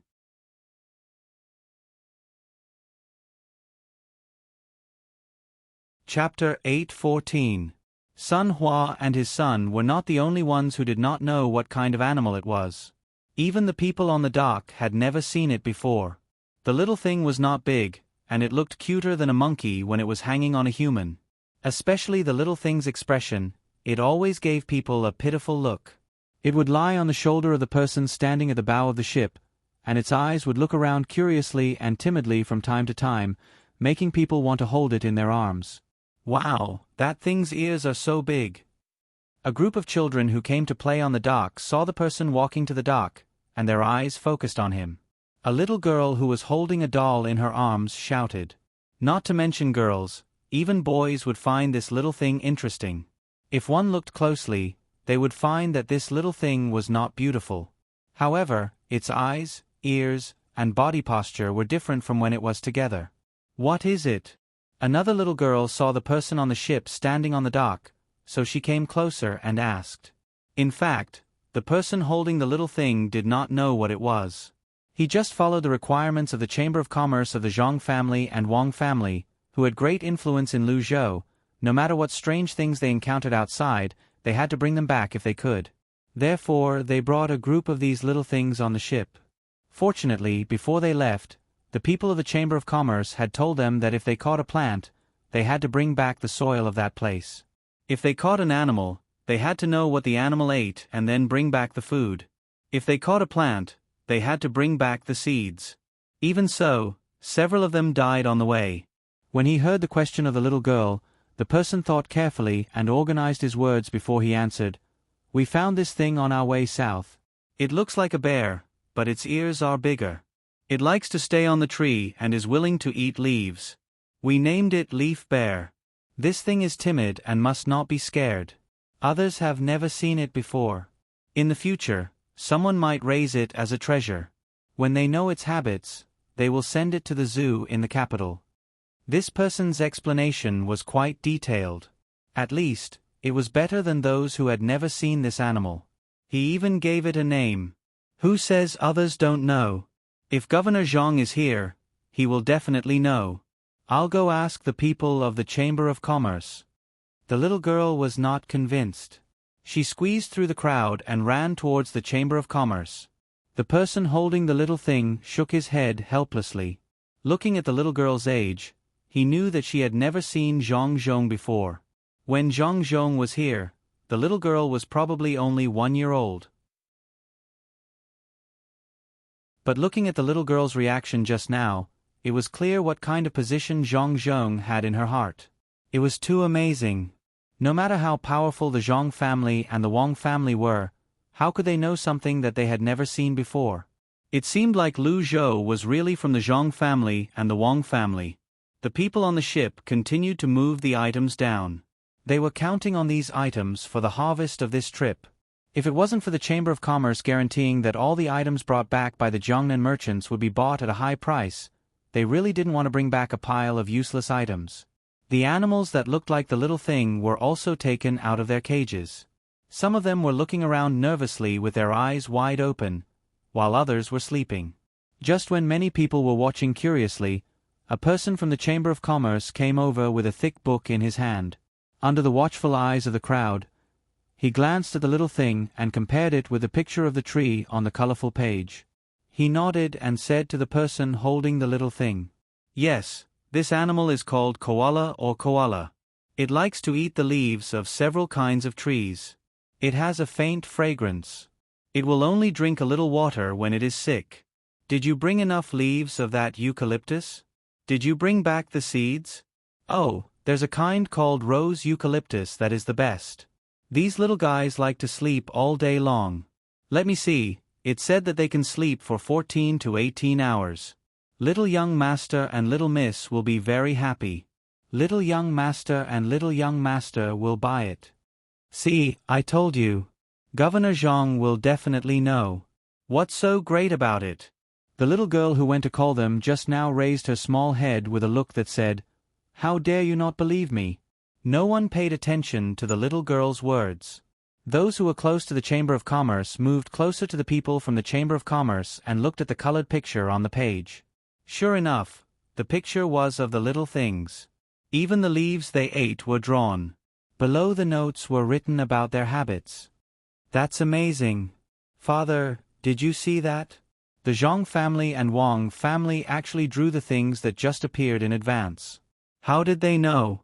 Sun Hua's son withdrew his clairvoyance that happened to be able to see the situation from this angle and said to his father with a shocked expression, "Sun Hua was not an immortal.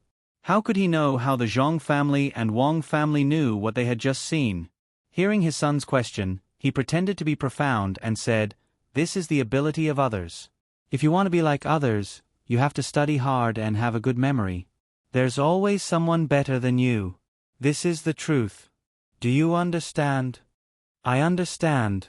Father, I will definitely work hard." The little boy didn't understand, neither did his father. Hearing his father's reprimand, he immediately agreed seriously. At this time, the things on the ships began to be moved down continuously. After wandering outside for a year and a half, they finally returned home. Everyone resisted the urge to take a good rest and seriously did the last thing they wanted to do. It could be said that they had suffered a lot along the way. There were several times when they almost died at sea. They had eaten all their food and could only eat fish. If it weren't for the fact that the Chamber of Commerce of the Zhang family and Wang family provided them with a thing that could make fresh water out of seawater by drying it under the sun, they would have already died in the vast sea.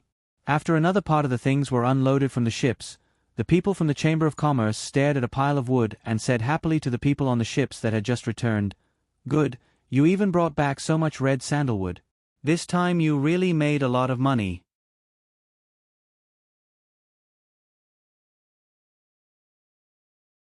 Chapter 8:15. The return of the 12 luxurious cargo ships at Luzhou's dock set off a new wave of enthusiasm for setting sail. Adhering to the theory of the bold die of overeating and the timid die of starvation, many people who originally did not dare to set sail were now eager to give it a try. Before the goods of the 12 ships were all unloaded into the warehouse at the dock, the merchants from all over Luzhou rushed to the dock as fast as they could. One of them wanted to see what the goods were and how much they were worth. The other was to find out where the fleet had gone and what kind of danger they had encountered. The merchants of the 12 ships were also praised by countless people. While they were happy, they could not help but feel like they had survived a disaster. Master Li, have a safe journey. I wonder if you have time these days? We have reserved a banquet at the flagship store of Ocean Cloud Inn in the state capital. We hope Master Li will come. As the leader of the 12 ships, Li Mian had just gotten off the ship and had not even exchanged a few words with the people of the Chamber of Commerce when someone approached him and extended an invitation. Hearing other people's words and looking at the envious and jealous gazes of others, Li Mian suddenly felt proud and elated. When he first rented a ship here with others, many people scolded him for being a fool.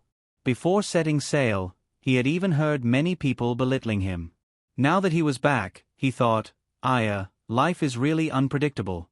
After carefully sizing up the person who had invited him, Li Mian knew this person was the one who had not heard bad things about him. He shook his head and smiled back at the other party. I'm tired from the journey. I really don't have time these days.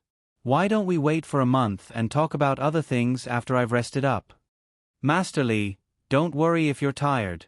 I've already prepared a place to rest. Tell us, where did the fleet go? We want to go and see the vast world out there. This person was still unwilling to give up. It was as if he did not hear Li Mian's rejection. Li Mian was a little impatient. He replied flatly, no need. I've already arranged a place to rest. The wind is strong and the waves are high. How can we remember the way? Besides, we are not prepared to set sail, let alone draw a map. Excuse me, everyone, please make way. I'll pay for the ship.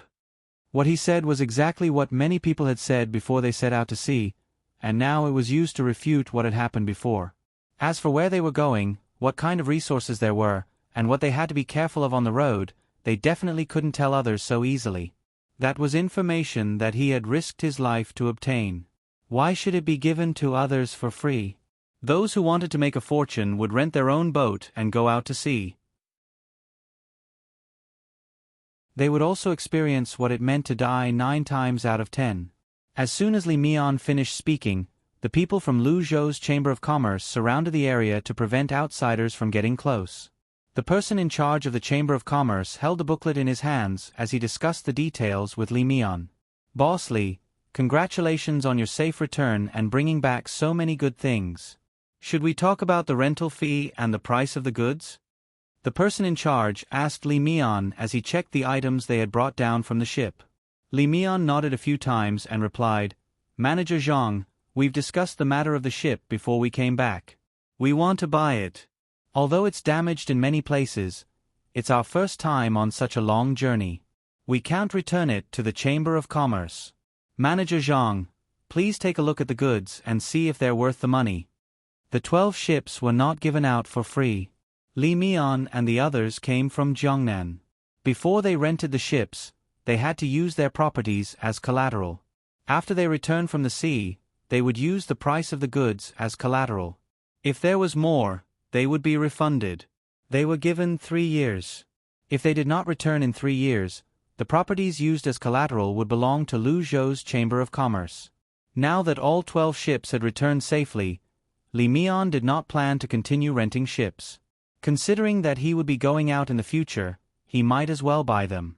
He could save a lot of money in the future. However, he was not sure if the goods were worth the money. He was a little worried. The person in charge, Manager Zhang, had already seen the various goods brought back by the fleet. Based on the booklet made by the young master and young lady, he knew that these goods could be exchanged for more than 20 ships. It was not that the goods were valuable. The rarer something was, the more valuable it was. The first time they returned, there were many things that Great Tang did not have. Not to mention the other things, just the koala. In Great Tang, no one had even heard of it, let alone seen it. Naturally, many people were willing to pay a sky-high price to buy it. As for how the young master and young lady knew, was there even a need to ask? They were immortals, there was nothing that they did not know. With this thought in mind, Manager Zhang said to Li Mian, "Boss Li, according to the contract when you rented the ships, in addition to the goods, you have to tell the Chamber of Commerce everything you saw and heard on the way and present the sea map you drew. As long as what you say is true and the map is true, you can exchange these 2 things for 4 ships. Furthermore, the next time you go out to sea, you can get new equipment from the Chamber of Commerce, such as the equipment used to collect fresh water on your ship." According to the previous agreement, the goods must be handled by the Chamber of Commerce. There are 2 methods. One is that the Chamber of Commerce gives you a price. Don't worry, it is enough for you to buy a ship. The Chamber of Commerce does not know how much it will sell for. If it sells for more, you have to agree. The other method is that the Chamber of Commerce will not buy it directly, but will help you contact other buyers. In the end, the Chamber of Commerce will take 40% of the net profit. Don't worry, it is not the gross profit. Go back and discuss it. Oh, the goods do not include animals. The animals and plant seeds you brought back must be given to the Chamber of Commerce unconditionally. We will take over now and write a letter to inform the master in the capital. After Manager Zhang finished explaining the conditions, he did not rush Li Mian to make a decision immediately. He leaned back in his chair and flipped through the book in his hand. In his heart, he already knew where the animals would go. The big animals would naturally be sent to the Tang Dynasty Zoo. As for the small animals, such as koalas, Xiao Bei and the others would probably have new playmates. This thing was really too cute, especially when it was in someone's arms. It turned its head to look elsewhere and then timidly turned its face back, looking like it was wronged. One could not help but want to get one to hug. At this time, Li Mian had already excused himself and went to discuss with the merchants he was working with. He was very clear in his heart that since he had signed the contract, he could not go back on it. The sea map and the key anchorage had to be handed over. If it was another shipyard, perhaps the rental of the ship could be faked. However, for the shipyards of the Zhang family and Wang family, that was definitely not possible. Not to mention whether the other party would be suspicious, just the fact that the other party immediately took out the map and compared the little thing, which he did not even know the name of, showed that they knew a lot of things. Yes, a lot. If he angered them, the consequences would not only be suppression in terms of business. If they were unhappy, they might even send a few gunships after him when he set sail again. Yes, I have to follow the contract. There are some benefits that cannot be taken advantage of, Li Mian reminded himself in his heart. Only then did he feel relieved. The other merchants who were stopped outside were now both regretful and excited. They regretted that they did not work with Li Mian to set sail. They were excited because if others were to make money, they would be able to make a profit too. Just like when they were on Xinyuan Island, the Zhang family and Wang family were indeed impressive. They actually knew that there was a large area outside and that there were many things that the Great Tang did not have. They originally thought that the Great Tang had everything. Thus, while Li Mian was discussing with others on how to cooperate with the Merchant Association, a storm was brewing in the sea. At the edge of the desert near the Jinchuan, Zhang Xiaobao and Wang Wan were calculating the number of animals they received this time and estimating how much profit they would make. Xiaobao, it seems like the Tufan and Turkic Khaganate will have to pay a higher price this time. You actually sold the operation model of the bank to them. They can't help but be tempted. You are really too evil. After calculating the accounts, Wang Wan realized that not only did they not lose money this time, they even made a lot of money. Just the animals alone were enough to cover the expenses of the 40,000 people along the way. There were also the local medicinal herbs and slaves. This could be considered a real profit. More importantly, the Tufan and Turkic Khaganate had already accepted the Great Tang's paper currency and acknowledged its legitimacy. This way, they would have a stable foreign exchange channel in the future. When the time came, they could use the animals they obtained from the Tufan and Turkic Khaganate to increase the acceptance of the country's currency. This could be said to be killing many birds with one stone. Of course, the most impressive thing was not how much money they earned this time. It was that the Tufan and Turkic Khaganate understood the importance of a country having its own currency system. This so-called currency system was actually a bank. The success of the Great Tang Bank had caused many of the surrounding small countries to be envious. This was especially so for the people who were emperors. They realized that ever since the Great Tang had a bank, Li Longji's treasury had started to fill up. Who wouldn't want to have money in their hands? This was especially so when this money could be used to build a place and fight a war. Yes, fighting a war was the most frightening thing. Once Li Longji had money, who could guarantee that he wouldn't make a move against them? Under such circumstances, Zhang Xiaobao wrote down the operation model of the bank and wanted to sell it to the Tufan and Turkic Khaganate as a commodity. The price he set was extremely high. After Kei Tichin and Susan Chide found out about this matter, they were worried for a period of time.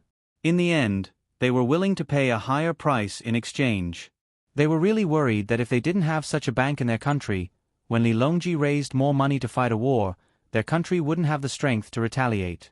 Of course, what Wang Wan praised was not that the people from both sides were willing to spend money to buy the bank, but what they did after they had enough money.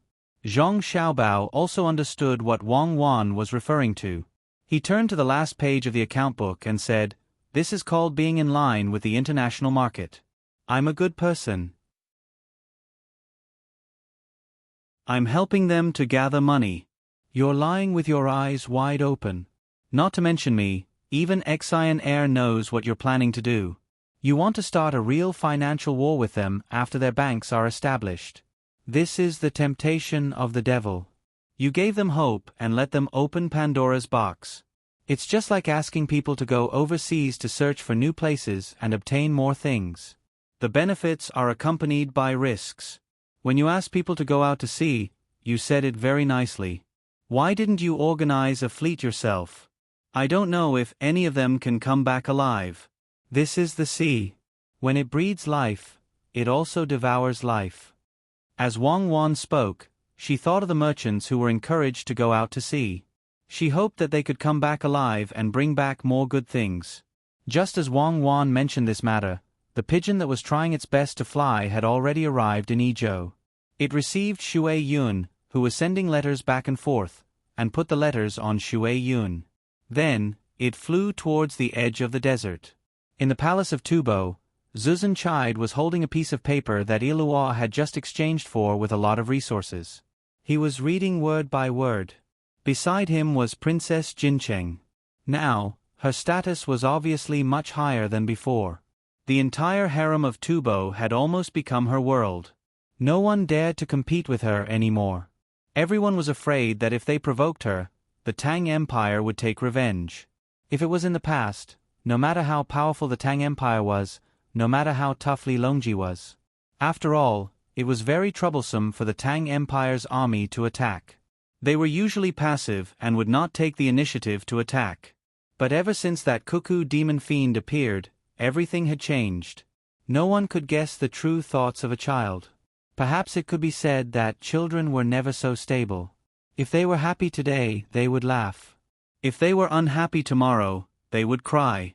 Whether they could attack or when they would attack had nothing to do with the thoughts of Li Longji and the other officials.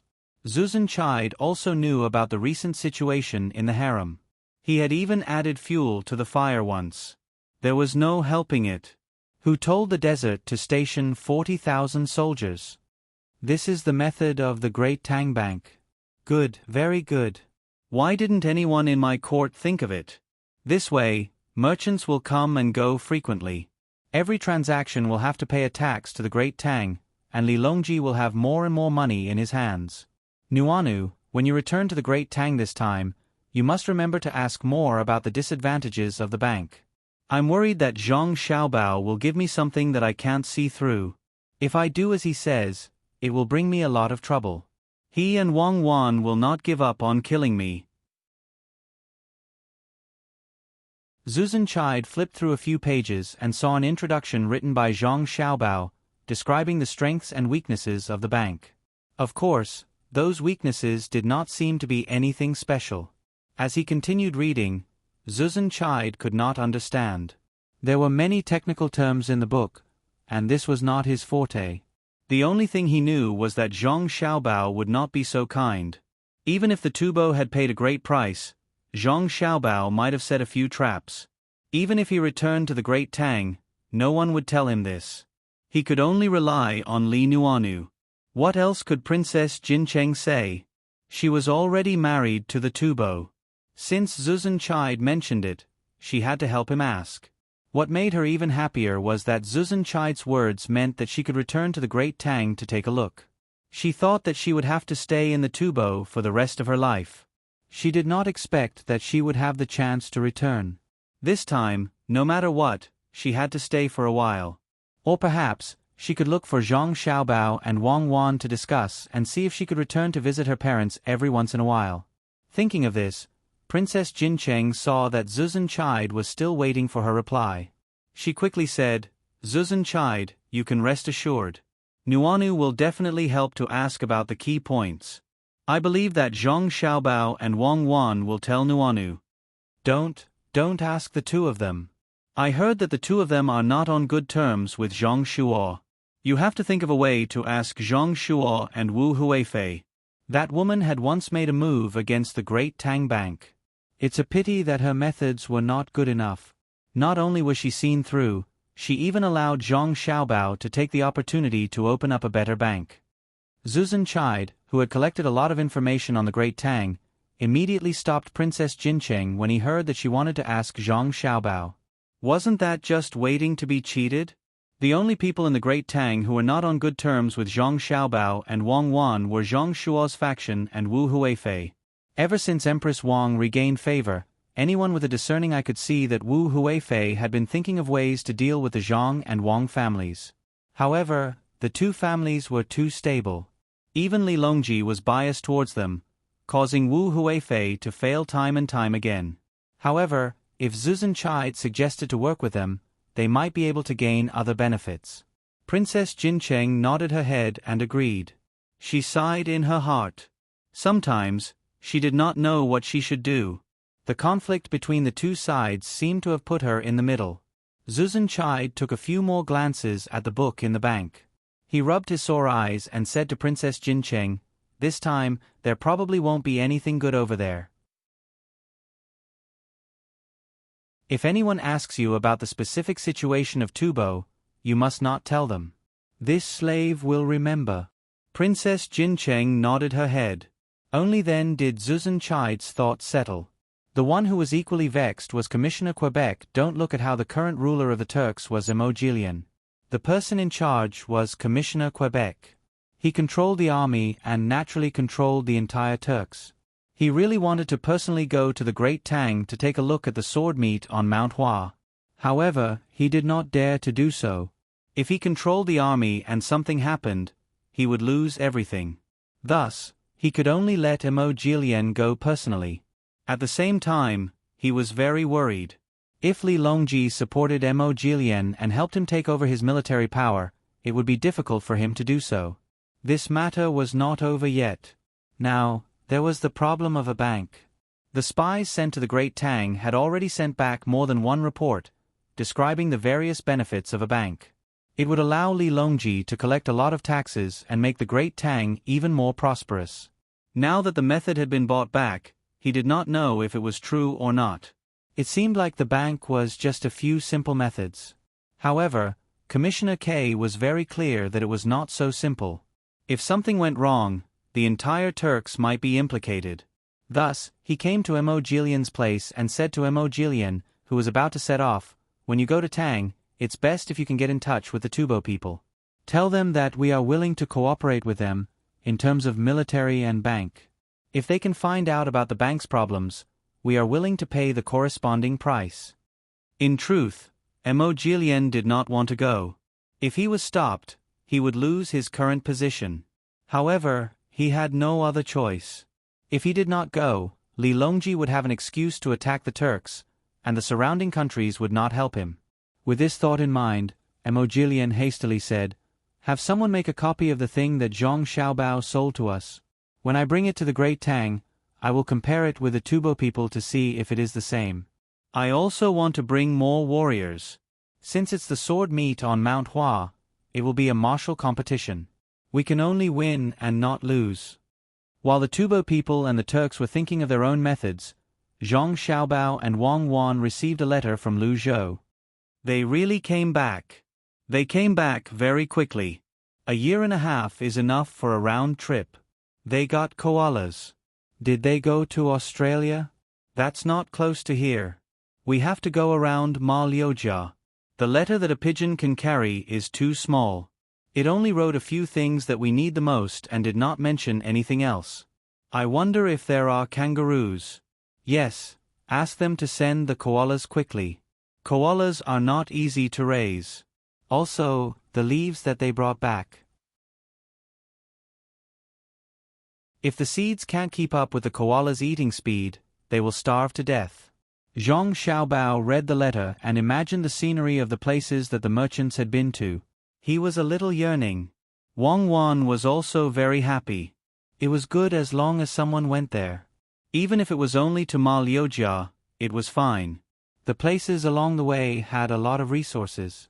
There were spices, copper, gold, and good trees. Anyway, there were countless of them. Good, send the koalas over for Xiao Bei and the others to play with. It will be very interesting for the children to hold the koalas. I'm just afraid that the koalas will be killed by Xiao Bei. Forget it, life and death are predestined. We have to go back soon, otherwise, we won't be able to make it in time for the new year. You write a letter to Mo Jilian and Zhu Zan of Qide to urge them to go with us. Also, we have to think of a way to make them stay here. We can't go back now.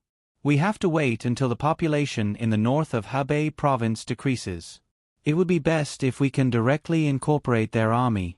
When the matters in the north of Hebei province are settled, even if they all go back, they won't be able to do anything.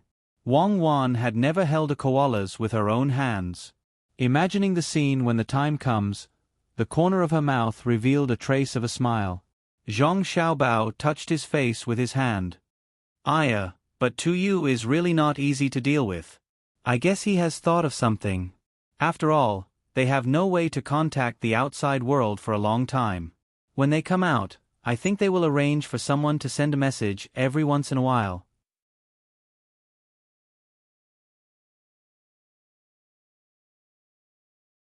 Chapter 8:16. Lard had not been having a good time recently. His camp of more than 2,000 people was constantly shifting to the west, and they were almost out of the desert. It was also difficult to collect drinking water. There was no running water, and they could not drink it. He could only watch as his subordinates became listless, unable to think of a better idea. Besides the problem of water, there was also the problem of food. Damn that Zhang Xiaobao. He's doing this on purpose. He's definitely doing this on purpose. When Lard was preparing to eat early in the morning, his subordinates came looking for him. There was a problem with the food. The fish that he had spent a great deal of money to trade for from Tubo had a layer of fat floating on it. It would have been fine if it had been butter, but the problem was that it was clearly lard. The live fish in the barrel seemed to like the smell of oil very much. They gathered where there was oil, occasionally pecking at it, causing the oil to spread over the entire barrel and glow in the sunlight. On the way back after the trade, we ran into patrolling Great Tang cavalry. A few of them threw large chunks of lard over, saying that they were careless and slipped. A duo-eater in charge of transporting the food explained to Lard, upon which Lard let out a thunderous roar. Lard could only give this sort of evaluation. Despicable. The Grand Great Tang actually dared to mess with his food. Go find something else to eat. These, throw them away. Lard helplessly looked at those lively and cheerful fish, waved his hand, and returned to his tent to fret over the matter. The other duo-eater silently went about their business. In recent days, they had already lost the confidence to continue staying here. Sometimes, when they slept at night, they would feel that coming here was a mistake. Not only had they gained nothing, they had also sacrificed many things. When they had first come, They had wanted to establish a forward station next to the Great Tang to provide assistance to those who would come later. This desert was very good. There were Tubo, Turks, and Great Tang. The three factions had fought here to create a gap for outsiders, but in the end, Zhang Xiaobao of the Great Tang had tied them down. They could not fight, but they were unwilling to leave. If it was Zhang Xiaobao who sent people to beat them up once or twice, he could find an excuse to leave. However, Zhang Xiaobao and Zhang Xiaobao had been living in peace, except that they would occasionally throw things from the pigs. For example, pig hair, pig dung, and pig blood were thrown into the wind every day. Even if they didn't look, they could smell it. The camp had no choice but to move again and again. How could you do this? Even if two countries are going to war, you have to be a little more magnanimous. Look at you, you've been scheming since you were young. What will you do when you grow up? Zhang Xiaobao was giving Xiao Bei and the others a political lesson in the camp. The matter of the pig's blood and pig's dung was done by Xiao Bei and the others. It was said that when attacking the enemy, they had to save them. Xiao Bei took the lead. As for who gave her the idea, it wasn't important. At this time, she was listening to her brother attentively, trying to understand the spirit of his words. I didn't know what you did until today. Otherwise, I would have come to talk to you long ago. What attacked the enemy, they had to save them. Your little plan was not bad, but your methods were very vile. If others knew that you were my younger siblings, they would laugh at me. Zhang Xiaobao's face was dark as he continued to teach the children. Xiao Bei lowered her head and looked like she was admitting her mistake. When she heard her brother's words, she curled her lips. She didn't believe that her brother only found out today. It had already been half a month.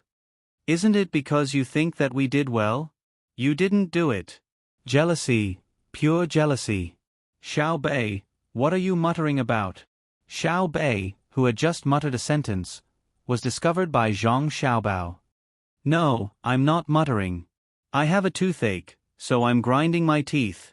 Brother, please continue. Xiao Bei shook her head, refusing to admit it. Zhang Xiaobao snorted and said, Don't be unconvinced when I say that you didn't do well. Look at the situation now. Can't you see? That's because we are strong and the enemy is weak. We have to pay the smallest price for the greatest results. What did you do? Can't the pig's blood be used to make blood tofu? Can't the pig's dung be used as fertilizer? There's even pig skin on the lard. They usually like to eat mixed pig skin, so how can they bear to throw it away? Besides, the wind here doesn't blow in a fixed direction. If it blows away the many cannibals, our camp will have a smell. Aren't you ashamed? Are these my, Zhang Xiaobao's, younger siblings? You are a joke. Why don't you go upstream to the river where they get water and wash the pig's intestines and hand them to me later? I can fry the intestines for you. You actually wasted it. Why do I, Zhang Xiaobao, have such stupid younger siblings? Today's matter needs to be summarized. Everyone will write a self-reflection later. You must recognize your mistakes and correct them. Do you understand? Xiao Bei lowered his head even more. He suddenly turned around and glared at a guard in the crowd. It seemed that this was the young guard's idea. Xiao Yuan also had an expression of deep realization on his face. Han Xianfeng and the others who were not far away looked at each other. At the beginning, they really thought that Zhang Xiaobao was going to talk to Xiao Bei and the others and ask them to be more above board. At this moment, they finally understood. How was this teaching his younger siblings to learn? He was clearly guiding his younger siblings to lower the cost of their schemes. Xiao Bei obediently took 2 steps forward. His eyes were red and tears were welling up in his eyes. Brother, I know I was wrong. I didn't eat so many fried pig intestines. Now that I think about it, my heart aches. Also, I didn't use much pig skin to cook the jelly. I will definitely learn from this in the future. It's good that you recognize your mistakes. You are still young. Remember, when you are strong, you have to use the smallest price to achieve the best goal. Disperse. I see that you have prepared a lot of pig trotters. When it's time to shave them, go upstream and roast them. Throw them into the river after they are roasted. Zhang Xiaobao looked gratified at his younger siblings who were willing to correct their mistakes. After comforting them, he even gave them some guidance. Under the admiring gazes of his younger siblings, he left to find Wang Wan to discuss how to make a breakthrough. Today, you are only allowed to eat half of your lunch and dinner. Think about it carefully. How much do you think you missed? You even made my brother personally come over to teach you. Humph, I am very angry. Xiao Bei turned around and complained to the innocent-looking guards. The people sent by Zhu Zan of Tubo, Qi De, were also watching from the side. They originally wanted to see how Zhang Xiaobao would educate his younger siblings. Now that they understood, they didn't care about the uncomfortable feeling of cold sweat sticking to their bodies. They hurriedly went back to write a letter and had someone send it back quickly. They told Zon Pu to be careful, very, very careful. Wang Wan also heard how Zhang Xiaobao had lectured Xiao Bei and the others. When she saw Zhang Xiaobao swaying back, she didn't know whether to laugh or cry. She said, "Xiaobao, you just did that? What kind of education do you want to educate Xiao Bei and the others?" "Hee, it's just a joke. They are children, after all. I will play with them. Anyway, the one who loses is not me. They can eat more people and suffer. It's a pity that there are no good chilies. You can't make Mao Shui Wang with chilies." Zhang Xiaobao didn't seem to care at all. "You are provoking ethnic conflicts." Wang Wan put the blame on him. "Which ethnic group provokes ethnic conflicts? There isn't one yet. Who should I pick? Come, let's discuss how to deal with Ku Tuyu. We have less than 3 days before we set off." Zhang Xiaobao no longer put his thoughts on the more than 2,000 people. He began to think about how to make Ku Tuyu lead the troops back to the Song Mo Commander-in-Chief's office. At the very least, it had to be delayed until next year's spring plowing. At that time, even if Ku Tuyu wanted to do something, there wouldn't be any resources available. "Didn't you say you wanted to arrange an assassination? I think this idea is fine." Wang Wan mentioned Zhang Xiaobao's idea. Zhang Xiaobao shook his head and regretted. "So that's what you were thinking. After scolding Xiao Bei and the others today, I changed my mind. Not only do we have to let the children know how to save resources, the adults should also set an example. If we arrange an assassination, the chariot will be ours, the manpower will be ours, and the crossbows will also be ours. Using the smallest price to exchange for the biggest benefit will not be laughed at by Xiao Bei and the others. Therefore, I decided to find Ku Tuyu for a meal and treat him to some buns. At that time, we will bring their troops back together. Leaving them here will consume too much money every day. We will spend too much money on transportation. The slaves we bought here will be enough to support us." Chai Zhu Zan agreed to go to the capital, and Mo Ji Lian also agreed. "However, they will not go with us. We will set off the day after tomorrow." The day of departure arrived. Ku Tuyu waited for General Ku Tuyu to fall ill after eating a few buns. Just when Ku Tuyu suspected that Zhang Xiaobao was up to something bad, Zhang Xiaobao didn't make any moves. He didn't even ask about the matter of military authority. The 40,000-strong army set off, bringing up layers of sand and dust as they moved towards the place where the ships were. There was still a group of people who left to return to Yizhou. They were the relatives of Zhang Gang and Zhang Fang. Chong, who had been invited to visit his children.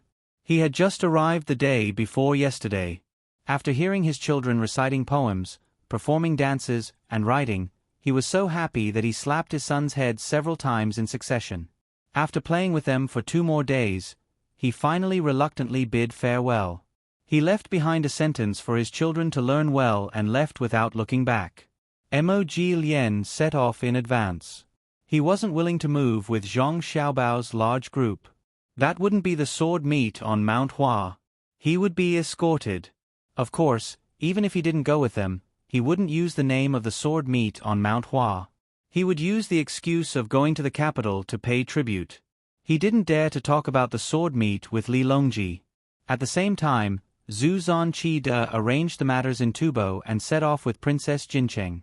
His speed was neither fast nor slow. He followed behind Zhang Xiaobao and Wang Wan's group. There was a day's journey in between. Scouts were sent out in all directions, reporting every hour. They had to carefully watch the path that Zhang Xiaobao's troops had taken. There was no other way. They had been frightened by the information sent back by their subordinates. Even children like Xiao Bei could recognize the mistakes made in scheming, let alone the adults. With the departure of the great Tang's group, the Duogu people who hadn't eaten or slept well for a few days finally heaved a sigh of relief. Then, they were at a loss. The 40,000-strong army had left the desert, and a few thousand people had come to set up camp. They couldn't go back at all. What worried them the most was that the people who came later wanted to carry out the scheme to the end. Lolda thought about it and felt that he wouldn't be of much use if he stayed here. He might as well go back early and send more troops next time. Although the road wasn't easy, he had to vent his anger. Everything passed by calmly like this. The people at Pangzhou Pass felt a little regretful. They thought that Zhang Xiaobao and Wang Wan would have a big fight. They didn't expect that there would be a feeling of powerlessness. Those who had such thoughts were usually soldiers. They were hot-blooded. The people who were marshals had different thoughts. They were most in favor of Zhang Xiaobao and Wang Wan's method. This was what it meant to subdue the enemy without fighting.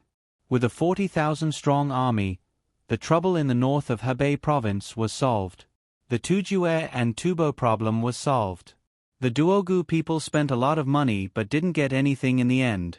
Paper money started to circulate in Tubo and Tubo. They also exchanged a lot of livestock and slaves. Sure enough, a good fighter has no illustrious achievements. In the capital, in Xingqing Palace, after Li Longji received the news of Zhang Xiaobao's return, he read the letter again and again. Finally, he said to Gao Lishe, who was beside him. Gao Lishe was also happy. This time, Zhang Xiaobao didn't use a lot of money. At least, he didn't use the money from the national treasury. As for the money used by Xiaobao himself, he would probably ask for the corresponding policies. Good son. Thinking like this, Gao Lishe said modestly, "Your Majesty is wrong. It's all petty tricks that can't be shown in public." Well, it's petty tricks. It's petty tricks that solved the problem in the north of Hebei province. It's petty tricks that forced Zuzan Chide and Moji Lian to come to the capital to pay tribute. It's petty tricks that planted a deeper hidden danger for Tubo and Tujue. Starting tomorrow, all the smart people in the court should give me some petty tricks, like Xiao Bao and Cuckoo. Li Longji was glowing. It seemed that Zhang Xiaobao and Wang Wan took people on a trip as if they were playing, but the result was unimaginable. If this was considered petty tricks, then there was no smart person in the world. Gao Lishe had always heard the emperor praise Xiao Bao and Cuckoo, so he had long been immune to it. He followed Li Longji's words and said, "I think the only good thing is that they didn't start a real war. Otherwise, it would be a waste of people and money. I wonder what kind of sword competition Xiao Bao wants to have by inviting them in the name of your Majesty? Could it be that they want to compete to see who has better swordsmanship?" Gao Lishe was very happy when he talked about this. After Zhang Xiaobao went there, the court had passed a resolution. If Wang Wan really sent troops to deal with Tujue and Tubo, the court would send troops to the border of the other side to provide reinforcements. When fighting Tubo, the Tujue dared to move, so they had to send troops. When fighting Tubo, it was the same. They would not allow Wang Wan to fight on two fronts, even if they knew that she could do it. This was not a problem of ability, but a problem of the Tang Empire's attitude. Fortunately, they did not fight. The two of them used a few tricks to extinguish the flames of war that were about to rise. Now, other than Xinluo and Japan, the surrounding countries were basically stable. What they had to see was what Xiao Bao would do when he found the Tufan and Turkic people. Li Longji was also thinking about this matter. His name had been falsely used. In a situation where he should be angry, he couldn't get angry. He could still distinguish between public interest and private interest. Zhang Xiaobao did not use his name to gain benefits for himself. Although he couldn't see it, even if he gained benefits, at least others couldn't criticize him. Xiaobao hasn't written a letter to talk about the specifics? Li Longji was also curious about the sword meet on Mount Hua. It sounded good, but he didn't know how to do it. Gao Lishe replied, "No, Xiaobao didn't put his thoughts on Mount Hua. It seems that the sword meet has already been considered. When he comes back, we will know." In a recent letter, Xiaobao mentioned that he wants the imperial court to help share the burden. Before winter comes, we will increase the number of cargo ships on the Jing River. Fortunately, when they pass by the Jing River, they will block the river. As Gao Lishe spoke, he took out another letter. This was a letter from home. However, he first mentioned that he would wait for some time before writing another letter to Li Longji. Gao Lishe was actually not willing to let the emperor read his letters because the emperor always snatched his things. As expected, when Li Longji took the letter and read it, he didn't first mention blocking the river so that 40,000 people could pass by the small river, which was the river from Sanshui County. Instead, he pointed at the words on the letter and asked Gao Lishe, "Is the bone marrow of this yak really better than that of a normal yak? It can strengthen the body and bones?" "I think so," Gao Lishe replied. "Well, then we will help Lishe take care of a part of it. When we return, we will write a letter to ask Xiaobao and the others the best way to eat it." Li Longji took care of Gao Lishe. What else could Gao Lishe say? Just give it to him. Ever since Xiaobao and Cuckoo started to give him things, the emperor had developed a habit of giving him something every time. It wasn't like this in the past. Li Longji had received something, so he brought up other things in the letter. "But suddenly you fell ill again. Does he want to stay behind and walk slowly? Xiaobao wants to let 40,000 people enter the small river from Dingping. I don't know if they can withstand it. If 40,000 soldiers cause trouble, it won't be good. Your Majesty, in addition to the soldiers and horses in Fenzhou, you can also send the soldiers and horses in Jizhou. I believe that Xiaobao will solve this problem. Xiaobao can't let them enter the capital. Otherwise, it will be no different from an army at the gate. This subject will write a letter to ask about the details." Gao Lishe was also very afraid of the 40,000 people. He was afraid that they would suddenly cause trouble, which would be difficult to clean up. On the Yellow River, Zhu Zonqi's fleet had surpassed Zhang Xiaobao's fleet. It was not that Zhu Zonqi was fast, but that Zhang Xiaobao's fleet was too slow. To be precise, the speed of the ships was slow, but the ships carrying a large number of soldiers were not slow. There were many sick people on the slow ships. Among them, Ku Tuyu was the most seriously ill. Now, it was not just his stomach that was uncomfortable, but his whole body was not comfortable. Originally, he had a bad stomach, but when he was on the river, he finally contacted someone from the Song Mo Commander-in-Chief's office. After he heard the news, he really fell ill. It was said that at that time, blood kept flowing out of his nose, which made his already weak body worse. "General Ku Tuyu, are you better? I'm here to give you something to eat. Steamed egg lamb. Try it. I added some salt to give you more salt. Otherwise, your body will be even weaker." Zhang Xiaobao carried a tray in his hand. On the tray was a large bowl of steamed eggs and lamb.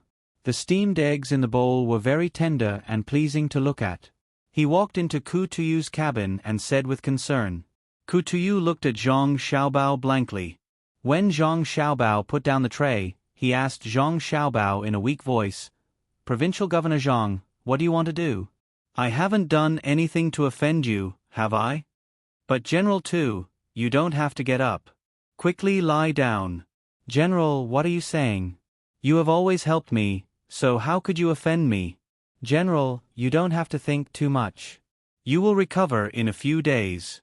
Come, try some of the lamb eggs." Sigh, for the sake of our friendship, General actually came despite the dangers of not being acclimatized to the climate. Zhang Xiaobao reached out and pressed down on Ku Tuyu's body as he was about to get up. He used a spoon to scoop up some egg lamb and blew on it before bringing it to Ku Tuyu's mouth. If it was someone else who didn't know the specific situation, they would really think that Zhang Xiaobao was inexplicably moved by Kutuyu. However, at this time, one was lying down and one was sitting. They both understood what was going on. This time, Kutuyu was really convinced. This Zhang Xiaobao could be so hypocritical. He could even talk nonsense in front of others. What else couldn't he do? Wei Wei shook her head. Kutuyu didn't eat the egg lamb. Instead, he stared at Zhang Xiaobao. After a while, Zhang Xiaobao still had the same sad expression of seeing a sick lord. However, Kutuyu gave up the idea of seeing an evasive look in Zhang Xiaobao's eyes. He said, "Zhang Xiaobao, don't be so hypocritical. What are your plans for my song Mo Mana? Do you think that I won't be able to do anything if you get rid of everyone? Let me tell you, Zhang Xiaobao, as long as I still have a breath, I can still make a breakthrough." "Yes, General.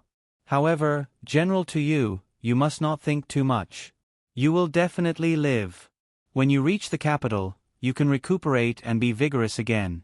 You must not lose your confidence.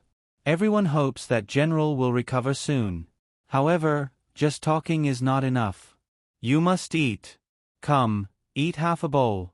After eating, rest more. Don't think too much about other useless things." Zhang Xiaobao really looked like he was trying to coax a patient who was in a bad mood. However, Kutuyu was about to cry. This Zhang Xiaobao was really too shameless. He was lying through his teeth. He turned his head with all his strength, wanting to knock the spoon away. However, Zhang Xiaobao was one step ahead of him and moved the spoon away. "Zhang Xiaobao, let's make things clear today. Why are you treating me like this? Don't argue with me."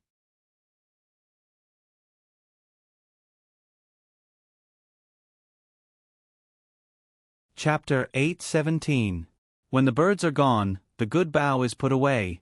When the cunning rabbit is dead, the hound is cooked. Governor Zhang, you and Adjunct Wang are truly formidable. You first stabilized the Tubo, and now you've dealt with the tribes of northern Hebei province. From the looks of it, you're planning to deal with the Turks as well. This general congratulates you in advance. But Tu propped up his weak body, looked at Zhang Xiaobao with a pitiful gaze, and said word by word, "Congratulations to you, congratulations to you." It turns out that General Kutuyu also knows how to burn the bridge after crossing the river and get rid of the donkey after it has left the millstone. General isn't trying to persuade me to raise a thief for self-respect and quickly send General back, right? General, please eat slowly. I'll go out and teach General's words to Xiaobei and the others." Zhang Xiaobao said to Kutuyu indifferently. He no longer cared whether he could eat or not. Looking at Zhang Xiaobao's departing figure, Wei Wei's eyes welcomed the sunlight shining in through the door. Kutuyu ignored the piercing tears that fell from his eyes. Seeming to have thought of something happy, the corners of Wei Wei's mouth curled up. When he turned his head back, he picked up the bowl and began to eat in big mouthfuls. The weather was getting colder. After the autumn harvest, the river became busier. The 40,000-strong army was stuck in the middle of the originally wide river, unable to pass through the surging Yellow River. Order the ships in front to change to small boats.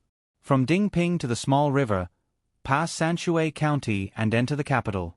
Along the way, ensure that the troops are provided with food and drink and deepen the relationship between the army and the people. When Wang Wan heard the news from the front, she issued a new order, emphasizing the relationship between the army and the people.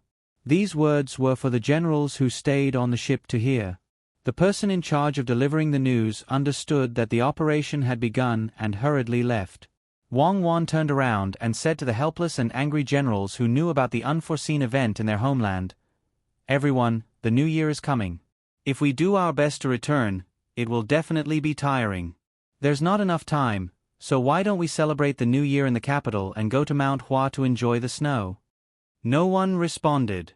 The generals looked at Wang Wan with unkind eyes, as if they wished they could eat Wang Wan alive. Wang Wan didn't care how much others hated her. She didn't say anything when she saw them.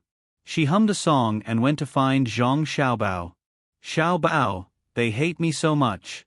Li Longji is not bad. He knows how to cooperate with us. With this, at least a third of the 40,000 people will be able to survive. That's quite a force to be reckoned with.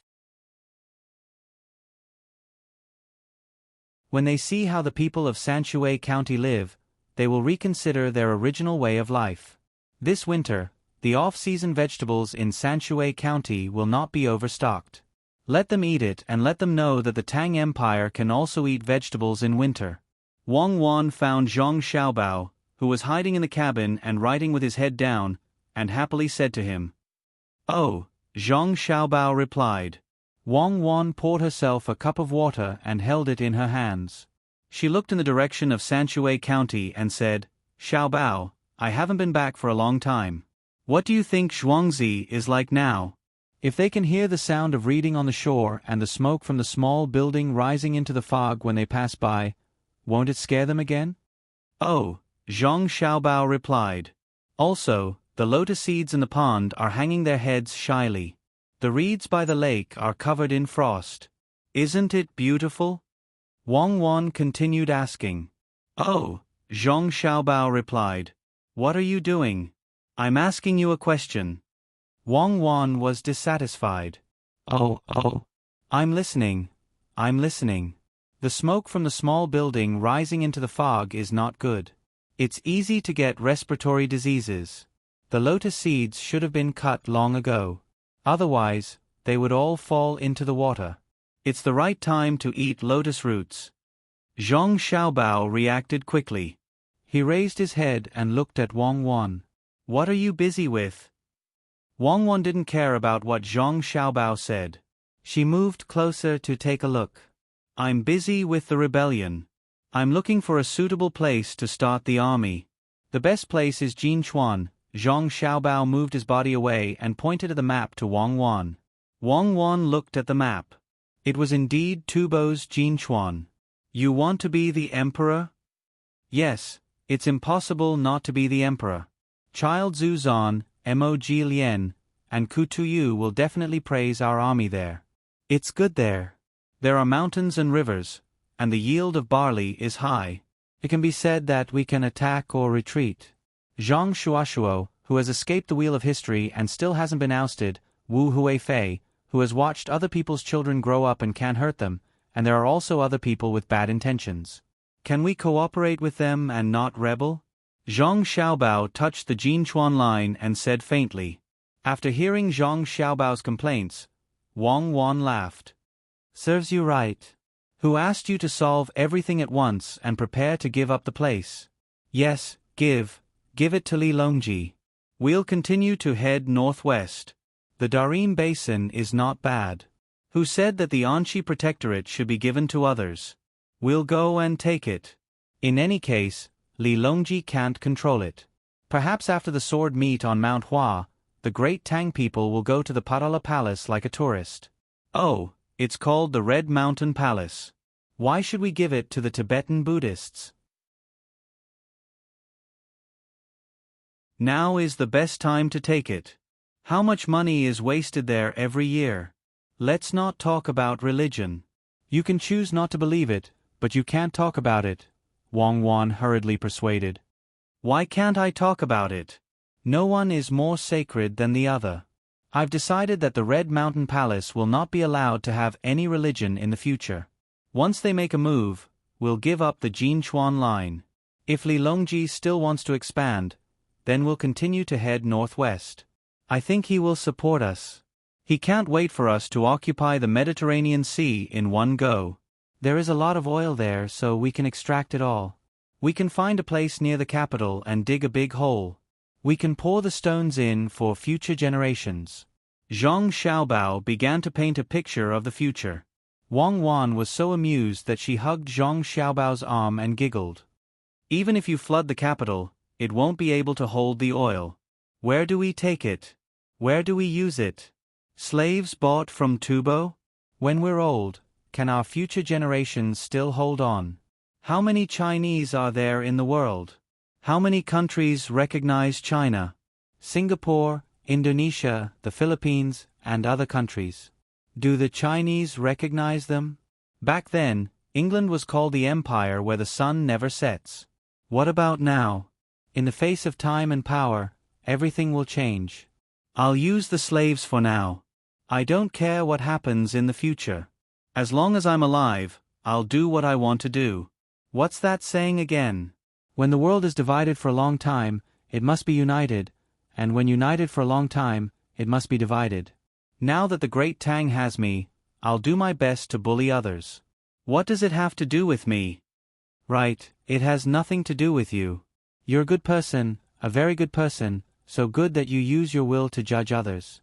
Then we'll use the slaves first and spend a lot of money on roads. Will we be in the capital this new year? In the capital. We'll bring our parents over to celebrate the new year together. Next year, I'll think of a way to get a job near the capital. Xiaobei and the others can't always be away from their parents. You should help us choose a good job. My father will be in the capital next year. I think Li Longji will give him a minor rank 1 official, but his actual position will be at rank 3. We'll see what Li Longji and the others think about Jili province. If they want to give it away, we'll have the people of Jili province continue north and occupy Mo. Aya, where can we find a good official like me? I'm a pillar of the country. After I die, I should go to Babaishan, the type that gathers the flag. As Zhang Xiaobao spoke, he used a pen to draw a spot on the map that he wanted to occupy. Wang Wan pinched Zhang Xiaobao's face. Thick as expected. If all the officials of the Great Tang are like you, Li Longji will be worried to death. You're giving up the land, but you're taking the people with you. Northeast, northwest, and south. Holding a large number of soldiers and shouting loyalty, what is it that you're loyal to? Of course, it's my people, the Chinese people. Help me think of something. There are too many things to do, and I'm afraid that I'll be confused and forget. Build a training base. When the conscripts reach the age limit, send them to the training base first, in case they can't find a job after they return from the army. We can't make the same mistake that others have made before.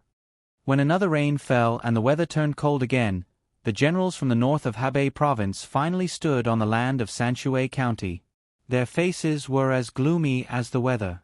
The troops could not be contacted. Looking around, it was all the protection teams of the Zhang family and the Wang family. The wharf of Little Luo Shui was still bustling with activity. Carriages and horses came and went without stopping. Pedestrians jostled shoulder to shoulder, and the sound of hawking rose one after another. General Ku, have you had a good rest recently? Over there is the first restaurant in Linshui. The chef's skills are good. Why don't you go and try it? Ever since Zhang Xiaobao's feet stepped on this land, his whole demeanor changed.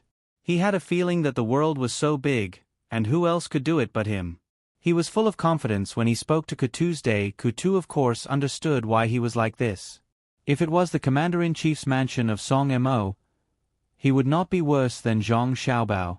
Who didn't know that Sanshui County was the foundation of the Zhang family and the Wang family?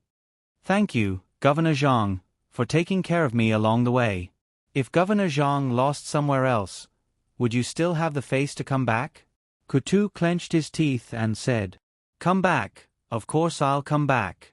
I'm not Xiang Yu. Why should I be afraid of losing? I don't care about face. There is only hope as long as I'm alive. General Kutu, please take care. After Zhang Xiaobao finished speaking to Kutu, he pulled over a child who was running like crazy. He took out a piece of candy and stuffed it into his mouth. Before the child was about to spit out the candy in his mouth in fright, he said, I am the young master of the Zhang family, Zhang Xiaobao. After knowing that no one dared to pretend to be a member of the Zhang family in Sanshui, the child raised his head and smiled sweetly at Zhang Xiaobao. You're back?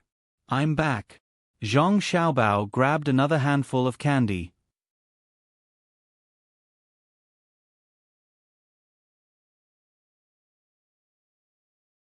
Chapter 8:18. What you hear may be false, but seeing is believing. Zuzan, who followed Zhang Xiaobao's group here, finally witnessed the richness of Great Tang. In the past, He had always heard the people he sent to Great Tang talking about how good Great Tang was. However, Zuzan, who had never seen it with his own eyes, felt that Great Tang was only slightly better than Tubo in certain aspects. For example, the clothes worn by the people and the more comfortable environment. As for the food, he felt that the difference between the two places was not that big.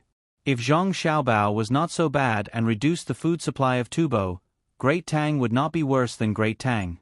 After traveling by boat all day, Zuzan finally realized the difference between Tubo and Great Tang when they could travel by land after arriving at Sanshui County. Stepping on the firm ground, looking at the helpers at the docks wearing the same style and color of clothes, looking at the spacious and clean streets, he did not notice any slightly bigger holes on the road. This was probably the cement road that the person who sent back the news mentioned. Looking at the people who were arranged to sell food, they were all clean and tidy. Most of the food they sold was of an unknown variety. The carriages in charge of transporting goods and people came and went without stopping. The shops by the roadside were neat and tidy. The people walking here had smiles on their faces. Children carrying beautiful backpacks of unknown use stood in a row under the lead of their adults. All the carriages made way for them. The never-before-seen shelves used to load and unload goods moved piles of goods around at an unimaginable speed. In just a short while, a boat full of goods was loaded or unloaded. Sitting in the carriage that was specially prepared for them, they realized that it was many times better than the carriage they were in before. The bumps were almost negligible. After walking for more than a li, the houses on both sides of the wide road were even more attractive. Other than the various restaurants and shops, the people lived in small two-story buildings. The river that the small boats passed through had a sloping embankment. It was as flat as a mirror and there was not a single bit of trash on the river. Listening to the cries of chickens and ducks, there was no smell of feces when a gust of wind blew. No one would casually find a place to poop or pee. This was an inconceivable thing in Tubo. On the shore, there were pavilions built at intervals, surrounded by plants. Occasionally, the aroma of food wafted out from the pavilions. Pedestrians would occasionally stop to rest in the pavilions and buy some snacks to eat. After the autumn harvest, there were still people busy plowing the land. Those strong and healthy cattle looked like they were from Tubo no matter how one looked at them. Further on, at a little distance from the shore, there was an open space, surrounded by low walls, in which books with fallen leaves fluttered in the wind. From this height, one could see that in the enclosed space, there was a pond, surrounded by pavilions. Under the sunshine, a group of children were sitting or leaning in the corridor, chanting in unison, "There's a guest, there's a guest, there's a white horse. There is prosperity, and the journey is meticulous. We have guests, we have guests, we have letters." Watching and listening, Zhu Zan was frightened by what he saw and heard. Sitting in the carriage, Princess Jincheng looked at all of this with her beautiful eyes. She had not been back for a long time. She did not expect to see such a scenery. It was definitely not fake to confuse others. It was all real. There was actually a fairyland-like place in Tang Dynasty.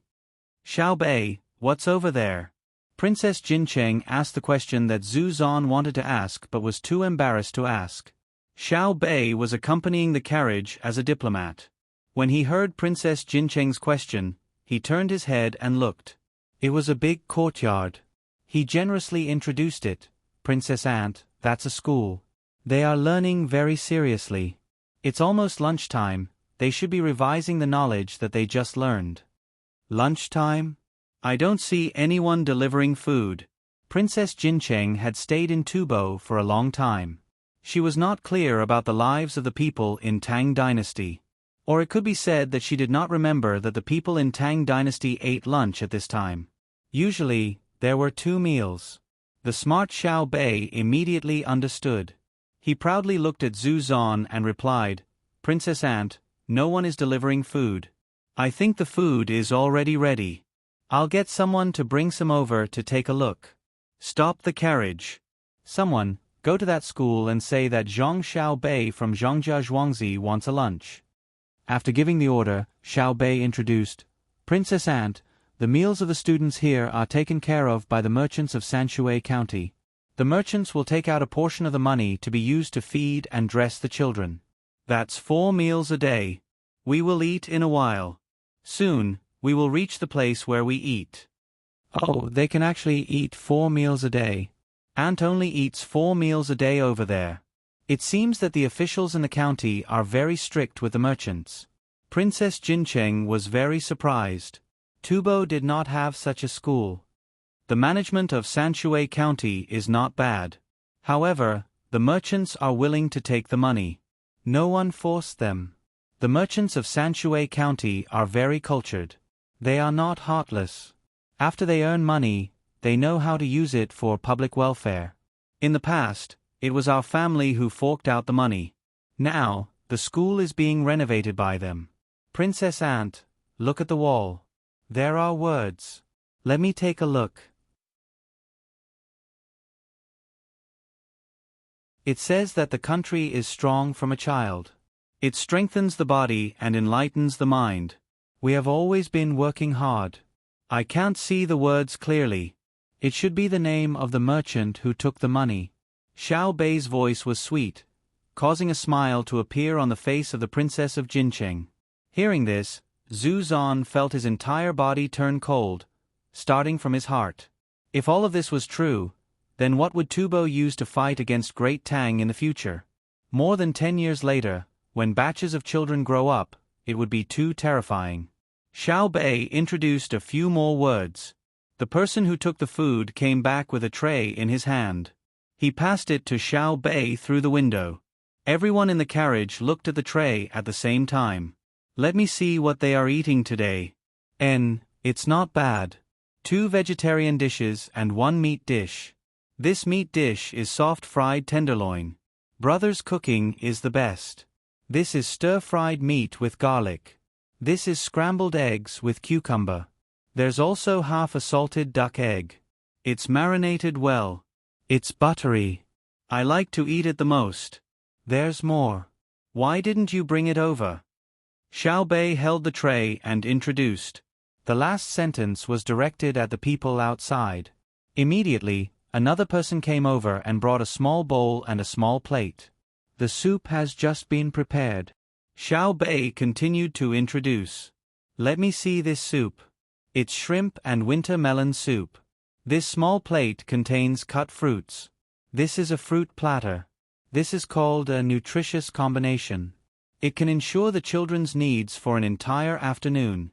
Princess Ant, try it. The main dish is rice and steamed buns.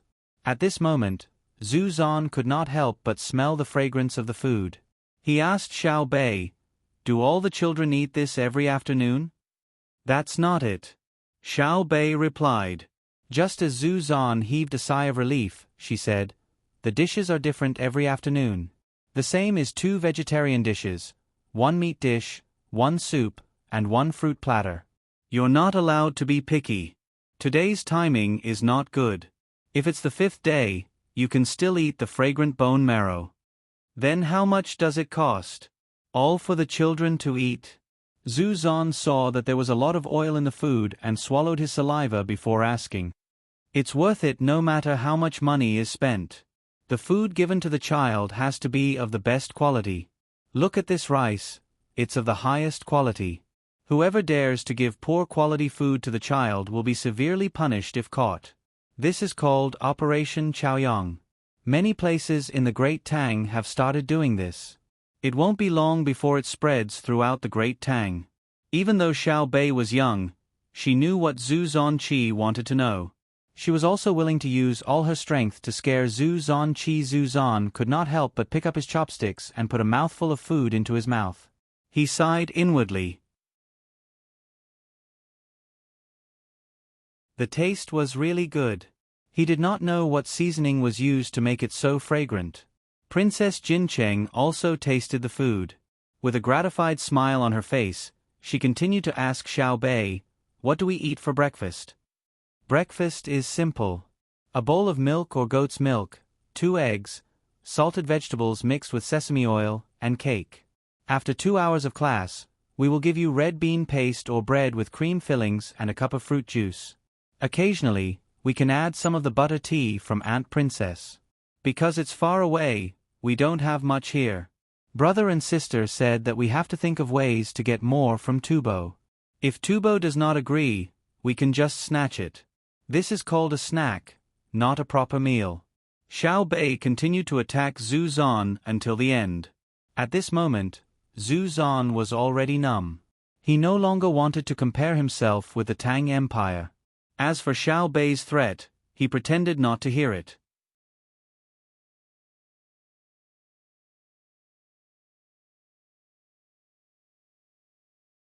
Chapter 8:19. The internet was disconnected last night. He just called and it connected. A loud and clear sound lingered in Ji Hao's ears, as a human-shaped target about 130 steps away had a large hole in its arm.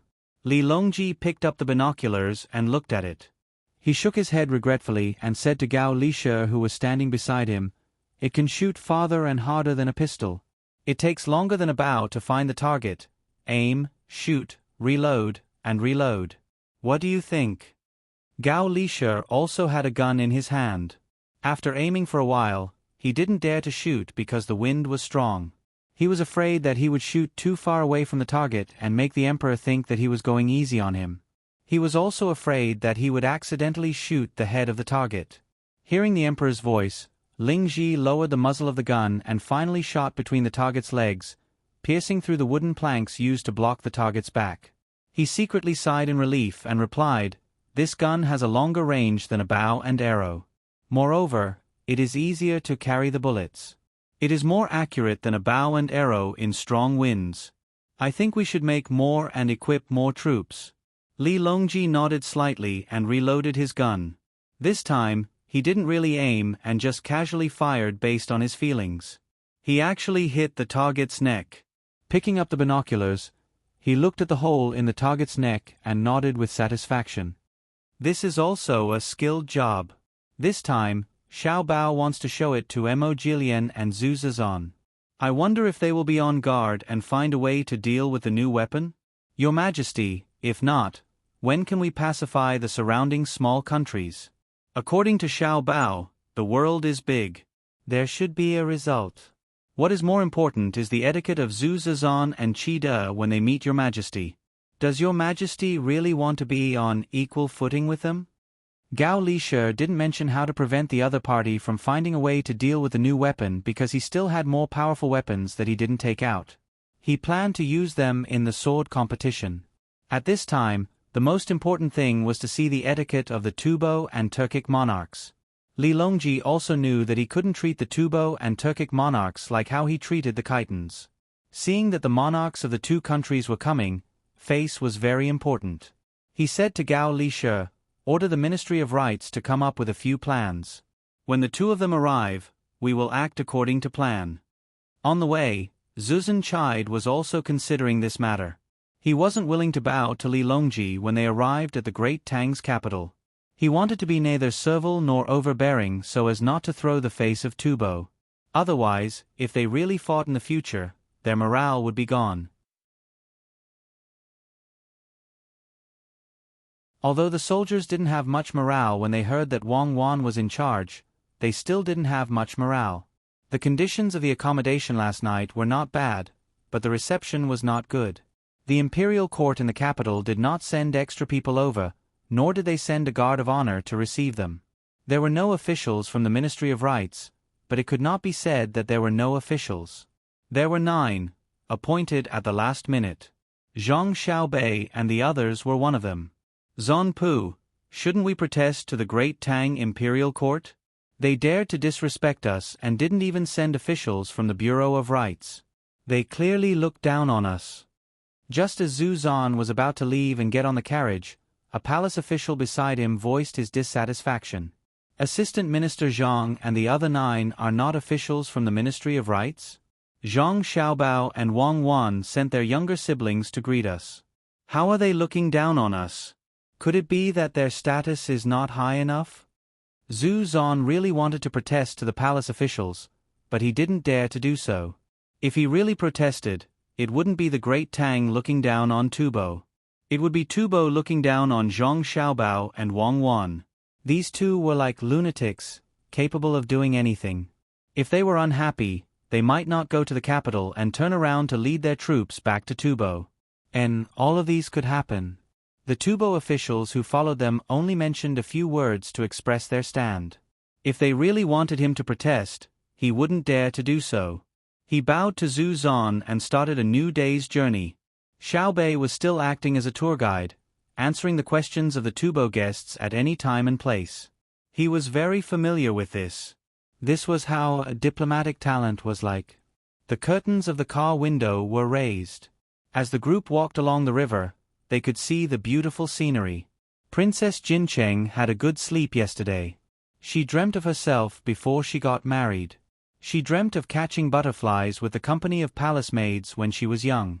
When she woke up, her eyes were filled with tears. Now that she was sitting in the carriage, looking at the floating clouds in the sky through the window, she felt a little absent-minded. She stared at a large courtyard and saw people busily walking in and out. Her eyes were in a daze. Xiao Bei was still inexperienced and thought that Princess Jincheng was curious about that place. He introduced it to her. Princess Aunt, that place is a cooked food processing factory. It's the smoked pig trotters and pickled mutton. When it's done, it will be sent to some places in the county. I haven't tried it before, so I think the taste is ordinary. In a while, when it's close to noon, you can go to Zhuangzi. You can taste the authentic and delicious smoked chicken there. The scenery there is better than here. Brother said that he has arranged a very interesting entertainment program for you, but don't go to the heavenly world there to play. It's not interesting at all. Sister said that it's specially prepared for those who are looking for trouble. Oh. What kind of place is that? Princess Jincheng was awakened by Xiao Bei's words and asked curiously. It's just for fun. Yesterday was sad, today was sad, and tomorrow was sad. There's also Sister's poem. Xiao Yuan, come here. What's with the heavenly world? You don't have to come up. Quickly tell me. When Xiao Bei was introducing it, she was worried. She didn't remember what Wang Wan wrote and shouted out the window. She called Xiao Yuan over but didn't let her get in the carriage. Xiao Yuan angrily glared at Xiao Bei and recited, outside the curtain, the rain is murmuring, the spring is waning. Luo Qin can't stand the cold. In the dream, he doesn't know he's a guest. He indulges in pleasure. Alone, he doesn't lean on the railings. He passes the mountains without limit. It's easy to leave, but difficult to see. The flowing water falls, the flowers go, the heavenly world. After reciting it, he didn't wait for Xiao Bei to catch him. He ran to the back of the carriage and sat down. He swung his legs and looked at the flowing water. He really looked like a scholar. That's right. In the dream, he doesn't know he's a guest, he doesn't know. Princess Jincheng heard a similar feeling and sighed helplessly. She didn't know what to think, but her eyes became confused again. Zhu Zan was very surprised. He didn't expect that such a sentence would come from Wang Wan's mouth. He thought that she would kill people. He suddenly thought of something and asked Xiao Bei, since it's cooking, it's natural to use fire. Why can't we see a lot of smoke? Zhang Xiaobao was trying to eat the ginger that she didn't like. She didn't sleep well last night and caught a cold. When she heard Zhu Zan's question, she swallowed the ginger in her mouth and frowned. It wasn't clear whether it was because it was spicy or because she didn't like the ginger. She explained. Without firewood and coal, there's naturally no smoke. There are a lot of people working there. Also, they collect all kinds of feces and other things from the surroundings to make a methane pool. It's just enough to make a fire for cooking. Not only do workshops use it, but many people also use it. Now that it's cold, the methane pool produces less methane. If it's summer, there will be countless flames swaying at night on both sides of the river to light up people who come out to play at night. When Xiao Bei said this, Zhu Zan remembered that there was such a piece of information. Many places in the Tang Empire, especially the places south of the Yellow River, used methane. It was a very magical thing. Unfortunately, there was no cement. Even if they found a pond and inserted a bamboo pipe to produce methane, it wouldn't be safe to use it. The Tang Empire didn't sell cement. It was hard to imagine. As they walked, they talked. When Xiaobei's mouth was dry and she regretted being a tour guide, the group finally arrived at Tuqiao village. Under the clear sky, the Gu family's Zhuangzi and the Wang family's Zhuangzi came into view first. Further away, there was a hazy fog. There were small bridges and flowing water, winding corridors, green mountains, smoky buildings, clear sounds of books, and the sound of birds chirping. It was simply a paradise on earth. Those who had never been here before felt like they were in a dream. "Aunt Princess, this is my home. Actually, I haven't been here many times, but I feel that it's very good. In a while, let's go to Between the Clouds and the Water in front to eat. It's the flagship store Between the Clouds and the Water." Xiaobei's voice woke up Princess Jincheng, who was immersed in the dreamlike scenery. She pointed to the foggy area in front and asked curiously, "Why is there fog there?" Zhu Zan also looked like he was waiting for Xiaobei to explain. "There are many ways. You can use ice, you can boil water, and there's also a special water sprayer. It's very expensive. Brother and sister said that there's another way, which is to use pressure. They can't do it yet, and they don't know how to do it either. Then, there will be fog. You can even make it rain as long as there are clouds." Xiaobei was counting his fingers as he spoke. It seemed like he was trying to calculate how much a day of fog would cost, but in the end, he couldn't do it. Zhu Zan believed the first part of the words, but he snorted at the latter part. Make it rain? Did he really think that he was a god? However, he didn't have any objections to going to Between the Clouds and the Water to eat. It was said that Between the Clouds and the Water in Sanshui County was the best. He finally had a chance to see if it was better than his own palace. Just as everyone wanted to enter Between the Clouds and the Water to take a look, Zhang Xiaobao and Wang Wan came over and invited everyone to play in the mountains for 2 hours. When they came back, they could eat more. They said that there was hunting for entertainment. They also told Zhu Zan that Mo Jilian had also come for 2 days to participate.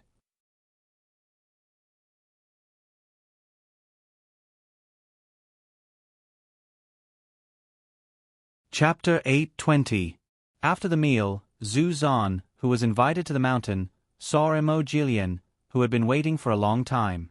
It could be seen that Mo Jilian had been living a good life recently. At least, there was no problem in terms of rest and food. The only thing lacking was his spirit. Zhu Zan could understand his feelings. When he came to Sanshui County, he saw a different way of life. What kind of life did the people of Tang live? What kind of life did the people of Tubo and Turks live? Comparing the two, it was obvious who was better. Zhu Zan suggested at the last minute. When they went to the supermarket together, they saw a dazzling array of goods. Necessities, clothes, food, drinks, big and small. When winter came, the supermarket was full of people. Looking at the women in ordinary clothes choosing a good piece of meat, looking at the happy faces of the children buying fresh fruits, looking at the green and thorny cucumbers, one could imagine the standard of living of the people in the supermarket.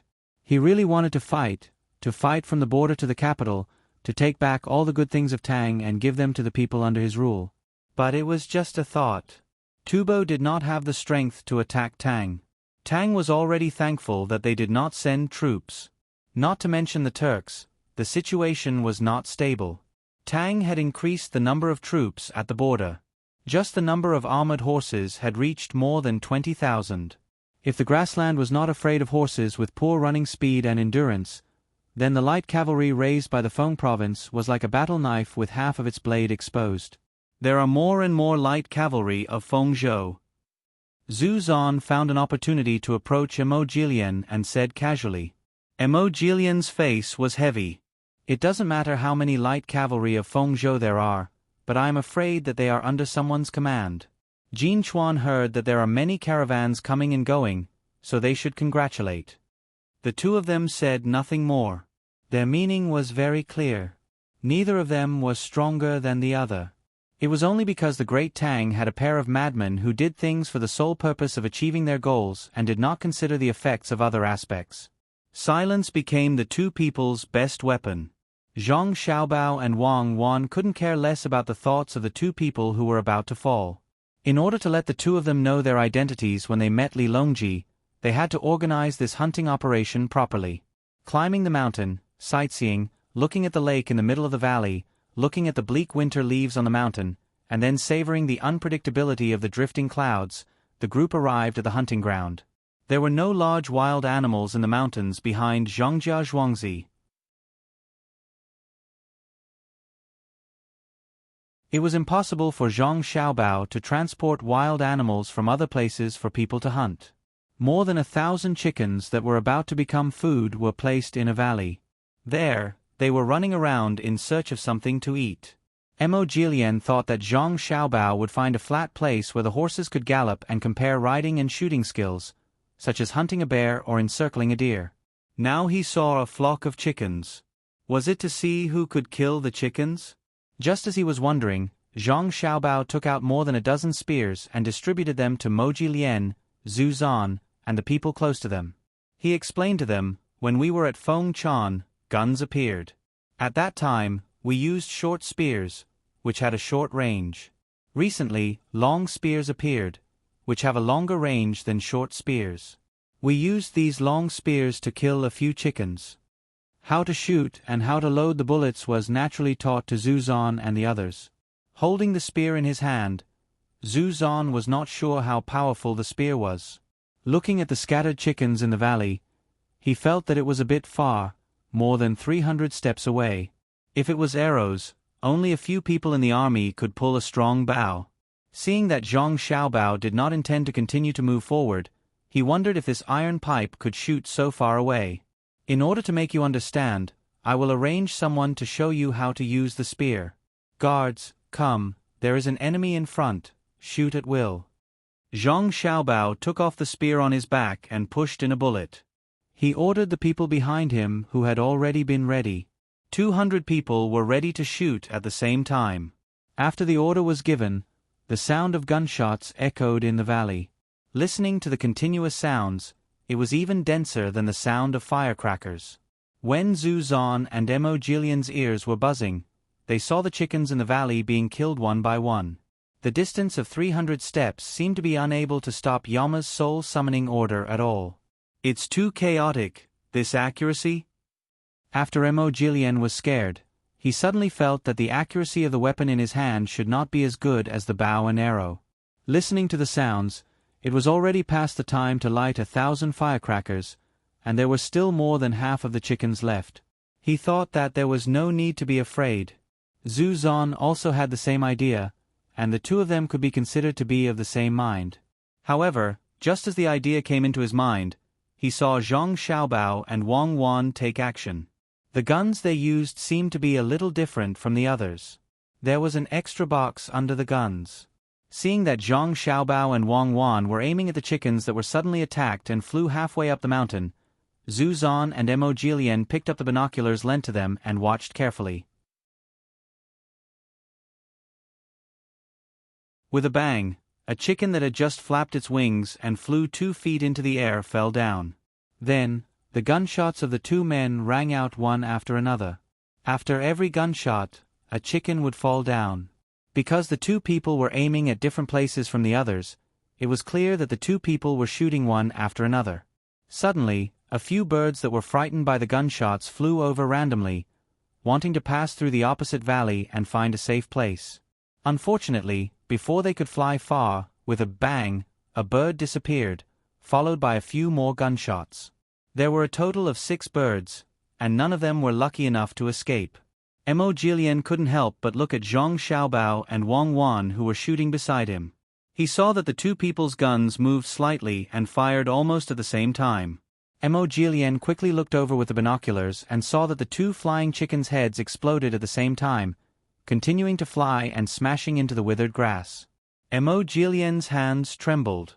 He didn't have time to wipe the sweat on his forehead, but the clothes on his back were already wet and stuck to his body uncomfortably. They were too accurate. They shot one chicken head after another, not to mention humans. If everyone had the same accuracy as Zhang Xiaobao and Wang Wan, 300 steps was the line of death. Beside them, Zhu Zan, who had been living on the plateau without any problems, suddenly felt that he had altitude sickness. His breathing was rapid and his head was dizzy, as if he would lose consciousness in the next moment. The gunshots gradually stopped. Now, less than 100 of the 1,000 chickens were alive and kicking, and they were all on this side of the valley. It was probably because it was not easy to attack, which allowed them to escape. Just when they thought that they had found the flaw of Tang's new weapon, Zhang Xiaobao and Wang Wan reloaded and pulled the triggers at the chickens that had just escaped. When the barley moved slightly, there would be a gunshot, and then the moving area would become quiet. When a chicken poked its head out from a certain place, it would also be killed with a gunshot. No matter what the remaining chickens did, as long as they appeared in the field of vision, they were destined to not be able to escape. Only when the cowardly chicken hid in a certain place and didn't show its head again did the hunt come to an end. I'm getting old. I haven't practiced for a long time. There were many opportunities to kill two with one shot, but I actually missed it. Zhang Xiaobao said to Zhu Zan and Mo Jilian, who had not fired a single shot. Mo Jilian and Zhu Zan were numb with fear. They knew that it was an invitation to hunt, but it was actually a threat. They wanted to let them know that if Tang really wanted to attack the Turks and Tibetans, these two places would not be able to resist at all. With a team of 1,000 people, and with the accuracy of Zhang Xiaobao and Wang Wan, even if the Turks and Tibetans worked together, they would not be able to defeat them. Zhu Zan, Mo Jilian, why don't you two try? Zhang Xiaobao did not even use honorifics when addressing the leaders of the two countries. Strength determined everything. Mo Jilian swallowed a few mouthfuls of saliva, but still felt that his throat was dry.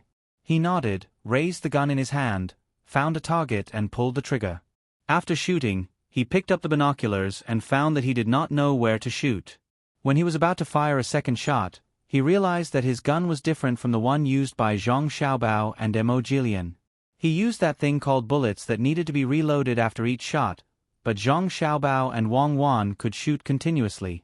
Thinking about the sharpness of this weapon and thinking about Zhang Xiaobao and Mo Jilian's abilities, Mo Jilian really wanted to reload a bullet and shoot at Zhang Xiaobao and Wang Wan's heads.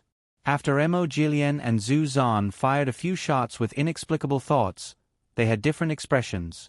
At this time, Zhang Xiaobao asked his people to put away the guns and smiled at Zhu Zan and Mo Jilian. Tomorrow, there will be officials from the Ministry of Rites coming to the capital to discuss with your people about the etiquette when entering the capital. His Majesty heard that you two could come and was very happy. He is preparing to reward you too. Zhu Zan and Mo Jilian's originally ugly expressions became worse. No wonder they wanted to hunt today, they wanted to confirm their identities. It seemed that Li Longji did not intend to be on the same level as them.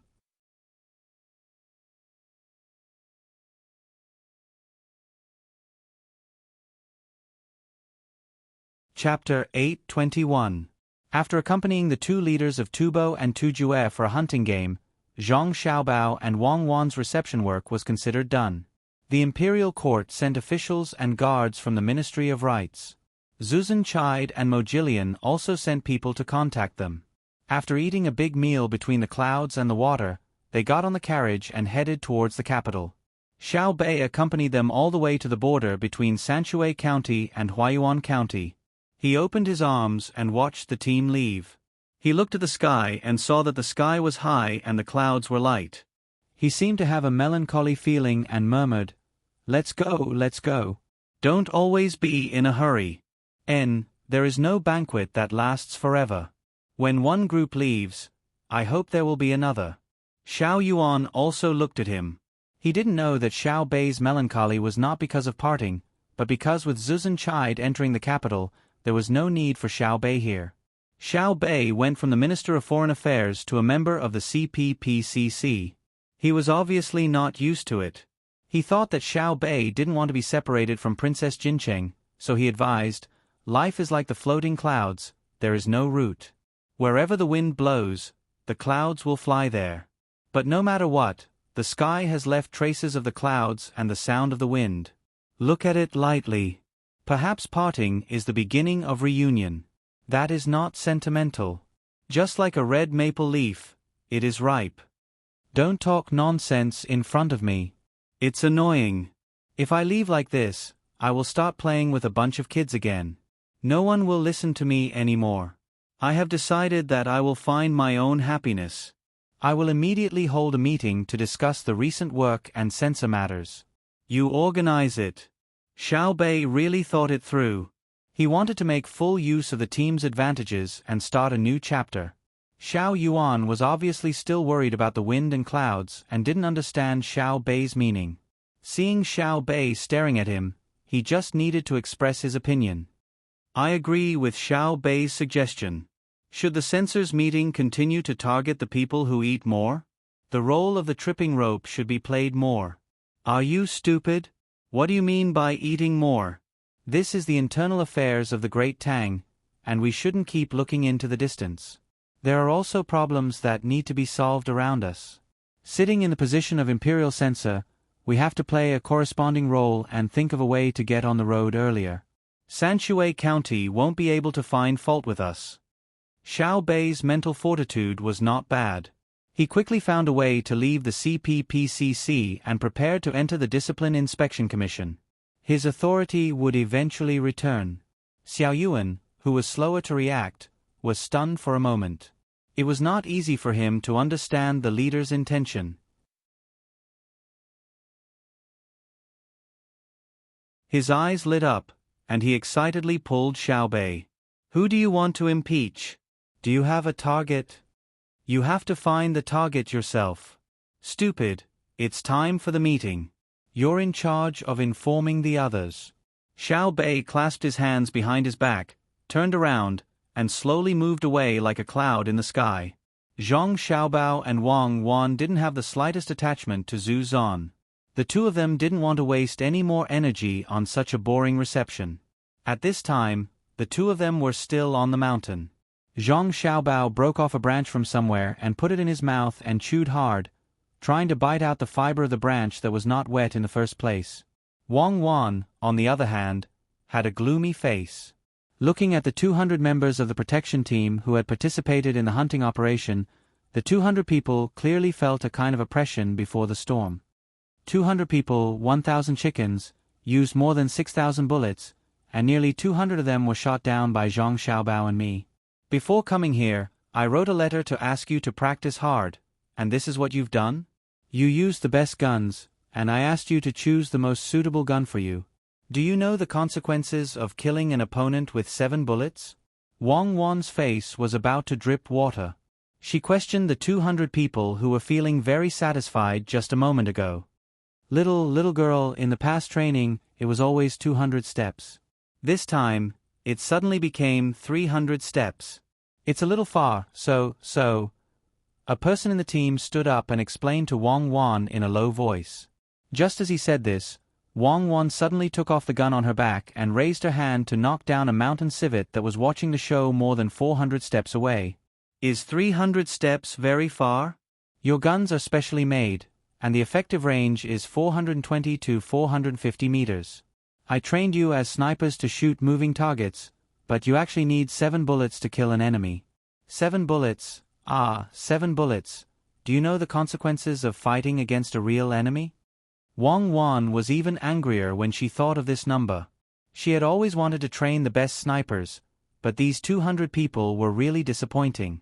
With this kind of accuracy, if it were her and Zhang Xiaobao, they would have been killed long ago. Which real sniper would leave 7 bullets for the opponent to adjust? Will the enemy be released? The person who came out to explain whispered. Yes, this is not your fault. At this time, Zhang Xiaobao spoke.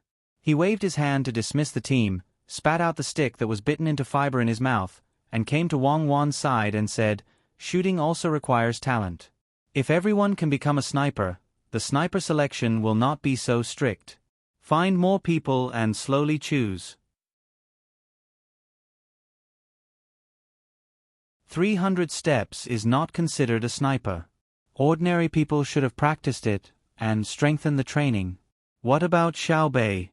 I saw that she was not in a good mood when she left. Wang Wan did not continue to force them.